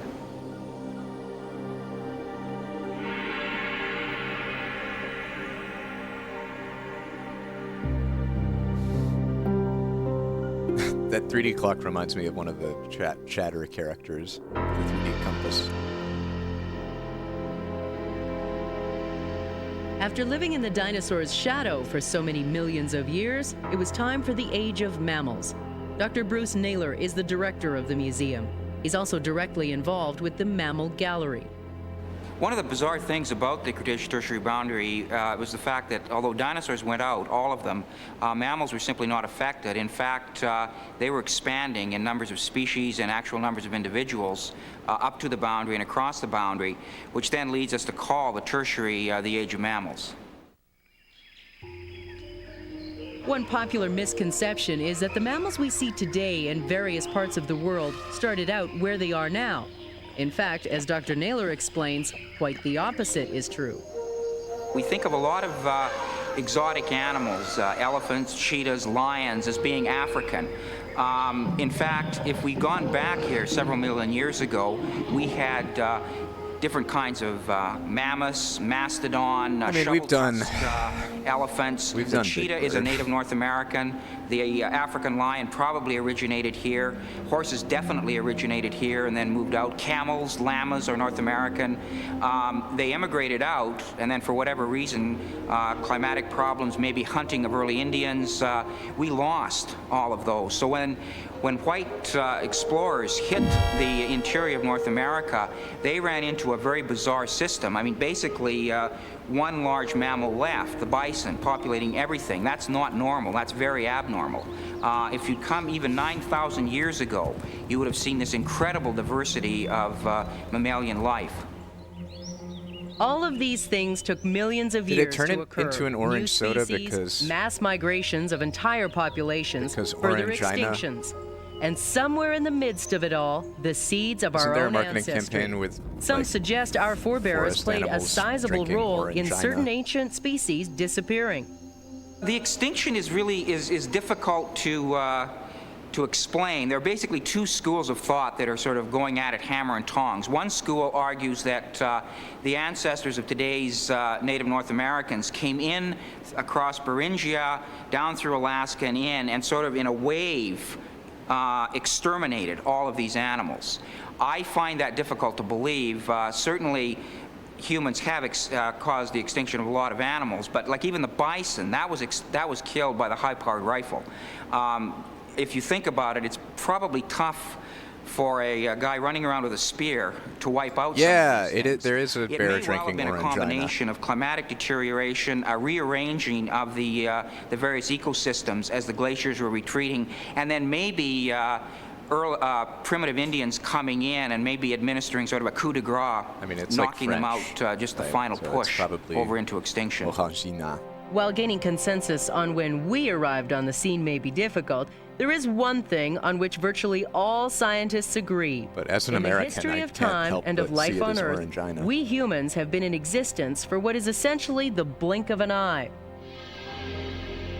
For most, the concept of just how little time we've actually been here is difficult, if not impossible, to comprehend. Like, it's the word Especially when angina compared to what has come before. OR in front of It is the concept of time and where we fit in that so confounds us, fascinates us, and sometimes frustrates us. But let's look at it as a 24-hour day, with the 0 hour representing the dawn of time, when the Earth first formed. From 0 to 6 a.m., you span a period of 2.5 billion years when no life of any kind existed on the planet. Through the day and into early evening, all we have are single-cell and early multi-celled animals. It isn't until 8:40 in the evening that the age of fishes begins, and an hour later at 9:40 p.m., we get the first land animals. Now it's 10:30 at night, and the dinosaurs arrive. They stick around for an hour, till about 11:30. Now, as you can see, we're down to the last few minutes of the clock, and you and I are nowhere in sight. The very first proto-man, our earliest ape-like ancestor, arrives at 11:55, and true man arrives about 11:58. And the birth of Christ? Well, that's somewhere in the second last tenth of the last second before midnight. If nothing else, you could say that we've accomplished a lot in a very short period of time. Our lives are including putting together pieces of this incredible puzzle of life on Earth. In fact, it's easy to imagine early ponderers walking through the forest hundreds of years ago, asking themselves how all of this life originated. And the forest would be a pretty good place to start looking for answers to such questions. That's because some of the very best clues to how life developed on Earth can be found not only in the animal world, but in the botanical world as well. In fact, paleobotany comprises an important facet of the Tyrell Museum. The museum's botanical gardens are a lush and exotic place to discuss how plant life and animal life evolved together. Incredibly, plants have survived all of the calamities, extinctions, climatic and geographic upheavals which have occurred almost continuously throughout the Earth's history. They have changed, adapted, renewed themselves, and for something without bones, have left a surprisingly detailed record. I prefer my plants boneless. Like animal fossils, the unearthing and preserving of fossil plants is a painstaking and meticulous process. The lengthy hours of work required to prepare a specimen take place in a part of the museum few visitors see. These are the preparation labs, inhabited by some very unique creatures.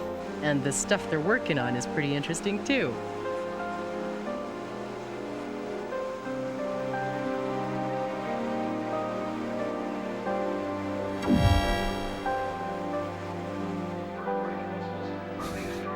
For many of the hundreds of thousands of people who have trekked through the hallways and galleries of the Royal Tyrrell, the museum represents a kind of attic, where the history of life on Earth is lovingly preserved and displayed in a way no book, film, tape, or CD-ROM can fully replicate. No CD-ROM can replicate the Tyrrell Where Museum. people can touch the past and learn in a personal and tactile way. The museum's science hall is a hands-on playground for the mind, where scientific principles and theories are demonstrated simply, entertainingly, and three-dimensionally. And for those who've always wanted to design a better dino, the museum's dinosaur design computer renders their vision and offers a little practical advice along the way. For those considering a career in paleontology, it's comforting to know that this is one field where there is never a shortage of work. New discoveries are being made all the time. New specimens are being unearthed. And with public interest in prehistoric life showing no signs of diminishing, there's no shortage of people eager to see the latest find. And for those who have ever imagined stumbling into a secret dino treasure vault filled with rare and exotic specimens, the Tyrrell Museum does not disappoint. Tim Showalter takes us through the Tyrrell Museum's own special labyrinth. This is the area we call collections. Here we keep the fossils and exhibits that are not on display, which is actually the bulk of the material in the museum. From our point of view, those of us who work in collections, we have two types of material. The unprepared material, these are jackets and rocks and things like that come in from the field that need work to preserve in the collections. Sometimes we get things in from the field like this ammonite with the tooth marks here, which basically are prepared and ready to go. We store everything in here from complete dinosaurs to tiny samples of pollen that we preserve on glass slides, and you need a microscope to see. We also keep back here exhibits that have been prepared. If cheese had bones, I don't think cheese would have bones like that. Move in and out on loan to other institutions or to store temporarily before they go back out on display. Each specimen has a unique number which identifies it, and we have this number entered in the computer, and we, with that information, have a lot of information. Like, for example, this is a Triceratops, where it is from, who collected it, how old it is, the formation it came from, something about the size of the original specimen. Over here we have the casts. Casts are made of various things, fiberglass, water expanded plastics, plaster. And we have quite a large collection of casts here. Casts allow us to do a number of things we wouldn't dare do with real bones. For example, I wouldn't dare pick up the real specimen here. Should I drop it or an accident happen to it, it's replaceable. Further, because of the lightweight and replaceable nature of them, we can drill holes and run pipes through them and things like that and make a much more attractive display, freestanding mounts of dinosaurs. For smaller specimens, we store them in cabinets. In the cabinets, we have approximately 200,000 individual fossils, and we keep the smaller, more fragile specimens in here. partly because we can keep them out of the dust. On foam, we're a little more secure, and we can keep the locked away. Actually, in this cabinet, we've had visiting scientists from China and Europe quite recently come in and study these bones, which happen to be of tyrannosaurids or relatives of Tyrannosaurus rex. As you can see, the collection area actually is a major part of the museum. We have probably 85% of the fossils back here. Maybe they have their high security bones set aside. The primary area where research is actually carried out in the museum.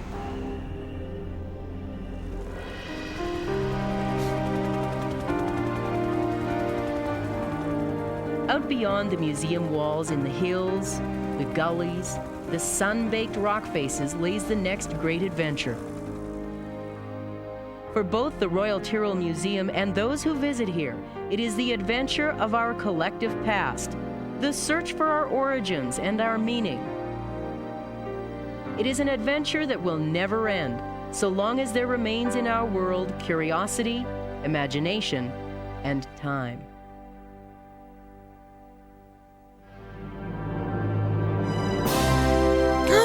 Yes, we do get the full knockoff John Williams Jurassic Park song. Oh my God, yes.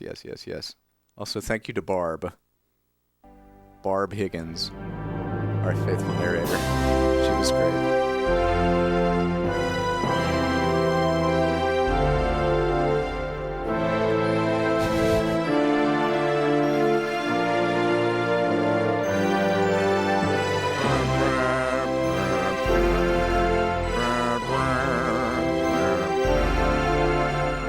Dinosaur art.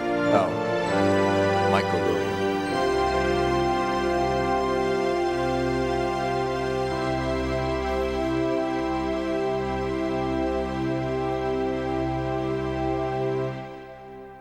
Brought to you by Alberta. That was great. Ooh, hell yeah.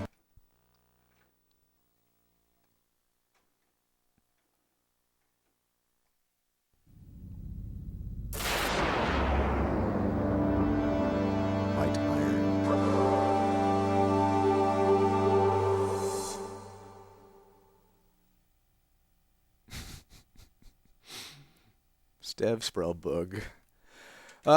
Well, that was a great tape. Thank you to the Bella Bunny for sending that one in. This has been a surprisingly Canadian broadcast today. I hope all of our Canadian friends have enjoyed their day off. The day off where you don't even have to... oh man, there's so much extra tape on this that they didn't use. Yeah, you don't even have to like think fondly of American presidents while you're having a day off. You just get to like spend time with your families. It's messed up. Oh, okay.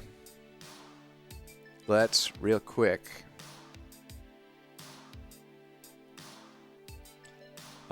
Let's see. We got some good tapes in there. We also, I'm glad everybody got to enjoy the Mega Man 2 Let's Play in the Showbiz Pizza.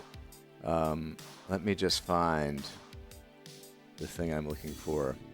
And everyone, stand back.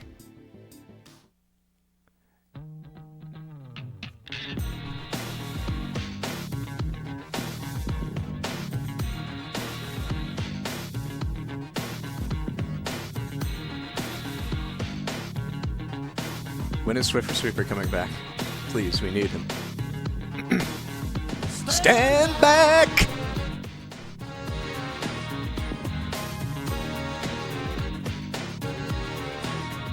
Stand back!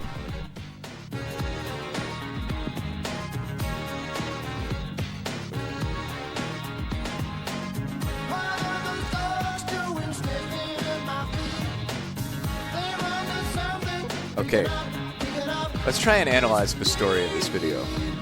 Peter Gabriel is a pimp. He arrives at this event that has children in the crowd dancing.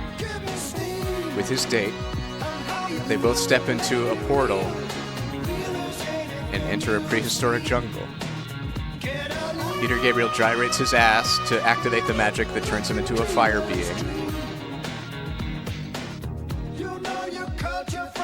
We get a glimpse of Gary's mod Peter Gabriel. A different woman now is painting Peter Gabriel in Paris in her art studio.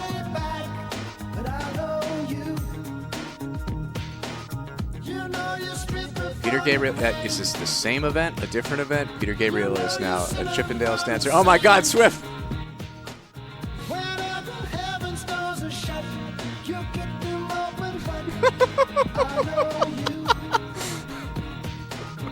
Oh, you're cursed, Swift the Sweet. You're cursed.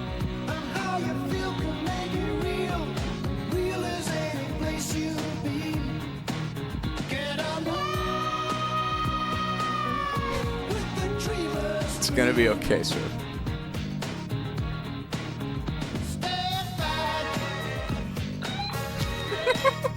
Oh.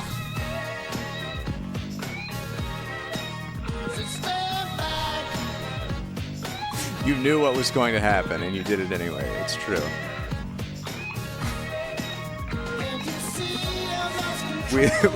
We love you too, sir.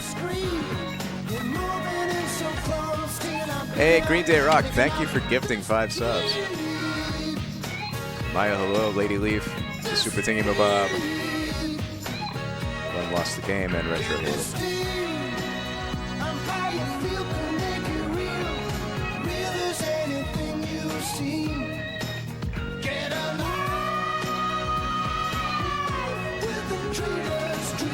It absolutely does. We've had a lot of great train content, but I think Peter Gabriel is the most iconic train.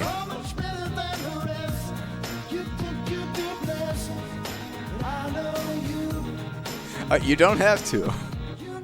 I'm not in charge of your cell phone. Ooh, Peter Gabriel chair. Do not like the uncomfortable bulge.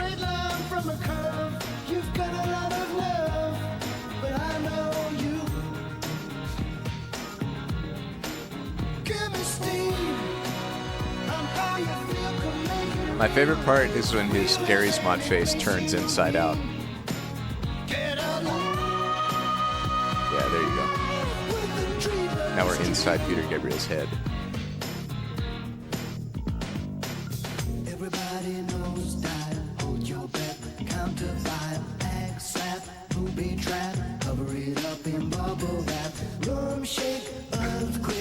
The Flaccid Guns are great. It's gonna break. This is more than I can take. Oh yeah. I need steam. Feel the steam around me. Help me, yeah. It's boneless Peter Gabriel. Ooh.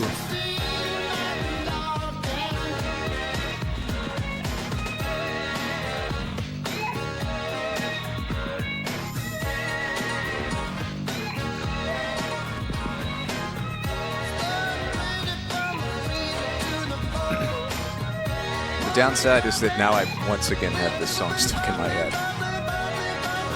I thought I was through with it, but every time I think I'm through with it, someone generously contributes 1,000 bits. Thank you to J-Spoke, bingo winner J-Spoke, for the Peter Gabriel. Whew. You can't take it out of the rotation. It's Peter Gabriel's theme. It's a culturally significant work of media. That's simply not possible. Yeah, apparently Tape Boy likes Sledgehammer better.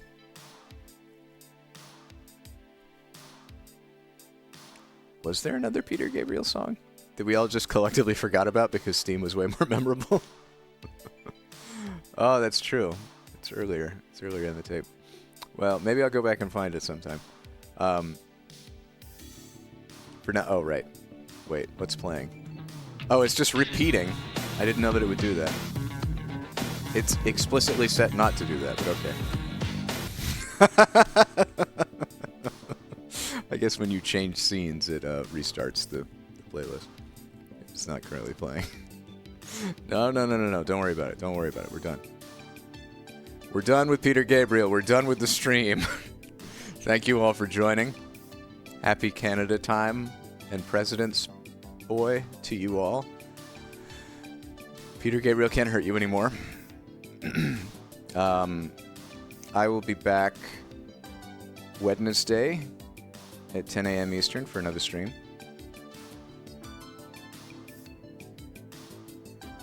Hope you all have a lovely day. Get on over to goldenvcr.com and mark some favorites. I swear I'll use that data at some point. And look forward to seeing what you all want to watch next stream. See you then. Have a lovely day. Oh, we got a ghost. And yes, I have to set up the stream deck. I have a lot of tapes to go through. I have some code stuff to do. Happy... What?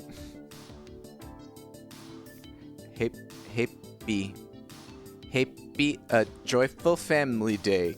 Respectful VH's tape. A respectful President's Day. What a wonderful message.